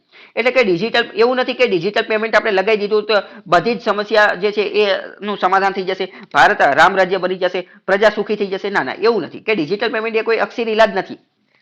નોર અ કેશ ઓલ બેડ. અને સંપૂર્ણ ટકા બધા કેશ છે એ પણ કઈ ખરાબ નથી. For a developing country like India, Bharat જેવા વિકાસશીલ દેશ માટે કેશલેસ ઇકોનોમી જે છે ને, કેશલેસ ઇકોનોમી એટલે કે 100% ડિજિટલ પેમેન્ટ એ શક્ય નથી. પરંતુ ભારત જેવા ડેવલપિંગ કન્ટ્રી માટે શું જરૂરી છે? Less cash economy. એટલે કે બધું કેશલેસ થવું જોઈએ એવું જરૂરી નથી, પરંતુ જેટલું શક્ય હોય એટલું કેશને ટાળવાનું, રોકડને, નકદને ટાળવાનું, એની બદલે વધુ અને વધુ ડિજિટલ પેમેન્ટ જે છે એનો ઉપયોગ કરવાનો. એટલે કે ટૂંકમાં કેશલેસ ઇકોનોમી બનાવવાની બદલે શું કરવું જોઈએ? લેસ કેશ ઇકોનોમી બનાવવું જોઈએ. ડિજિટલ પેમેન્ટને ઇન્કરેજ, પ્રોત્સાહન આપવું જોઈએ, એને પ્રમોટ કરવું જોઈએ. બરાબર, ખ્યાલ આવ્યો? તો આ પ્રકારે તમે જે છે એ આ એસે, આ નિબંધ જે છે એને તમે ટ્રાય કરી શકો છો. ખ્યાલ આવ્યો? હવે જો અમુક મોક ક્વેશ્ચન આપેલા છે મેઇન્સ માટે અને એસે માટે, એ આપણે ખાલી થોડા જોઈ લઈએ કે ક્વેશ્ચન કયા છે, કેવા પ્રકારના ક્વેશ્ચન પૂછાઈ શકે. એ તમે જાતે ક્યારેક ફ્રી હોવ તો એની ઉપર જે છે એ બ્રેઇન સ્ટોર્મિંગ, વિચારવાનું કામ કરી શકો છો. અત્યારે આપણે જેટલું પણ ચલાવેલું ને એ બધાની અંદરથી તે એનો આન્સર જે છે એ મળી જશે, અથવા પોઈન્ટ ડેટા મળી જશે. પહેલા એવો ક્વેશ્ચન પૂછાઈ જાય, એવો એસે નિબંધ પૂછાઈ જાય કે the tenability of work from home. Work from home આપણે ઘરે બેઠા બેઠા જે કામ કરીએ તો એનેથી તમારું શું સમજ, એના ફાયદા નુકસાન ને એ બધું, ચેલેન્જીસ ને એ બધું. પછી બીજું એક એવો પ્રશ્ન પૂછે છે કે money is not the root of all evil, greed is. કે બધી પ્રકારની સમસ્યા અથવા બધી પ્રકારની બુરાઈ જે છે એનું જડ એ પૈસા નથી, પરંતુ બધી પ્રકારની બુરાઈનું જે મૂળ જે છે ને એ લોભ છે. પૈસા નથી પરંતુ લોભ છે. તો આ પણ તમે આમાં અમુક પોઈન્ટનો ઉપયોગ કરીને કરી શકો. ઈ ગવર્નન્સ ઉપર અમુક પ્રકારનો ક્વેશ્ચન જે છે પૂછી શકે. બાકી અહીં આપેલું છે, તમે એકવાર જે છે એ જાતે વાંચી લેજો, એટલું બધું કામનું છે નહીં. બરાબર, તો અહીંયા આપણું આ જે પહેલું ચેપ્ટર જે છે એ પૂરું થાય છે. અને બીજું તો આજ માટે આટલું રાખીએ. બરાબર, બીજું આગળનું ચેપ્ટર જે છે એ કયું છે? તો કે મની, પૈસા જ છે, ડિમાન્ડ, સપ્લાય અને ક્રિએશન. પૈસાનું ક્રિએશન કઈ રીતે થાય છે, તો આજના લેક્ચરમાં તે થોડું ઘણી મેં તમને હિન્ટ આપી દીધી છે. પૈસા સપ્લાય કઈ રીતે થાય, ડિમાન્ડ કઈ રીતે થાય, એ બધું છે. બરાબર.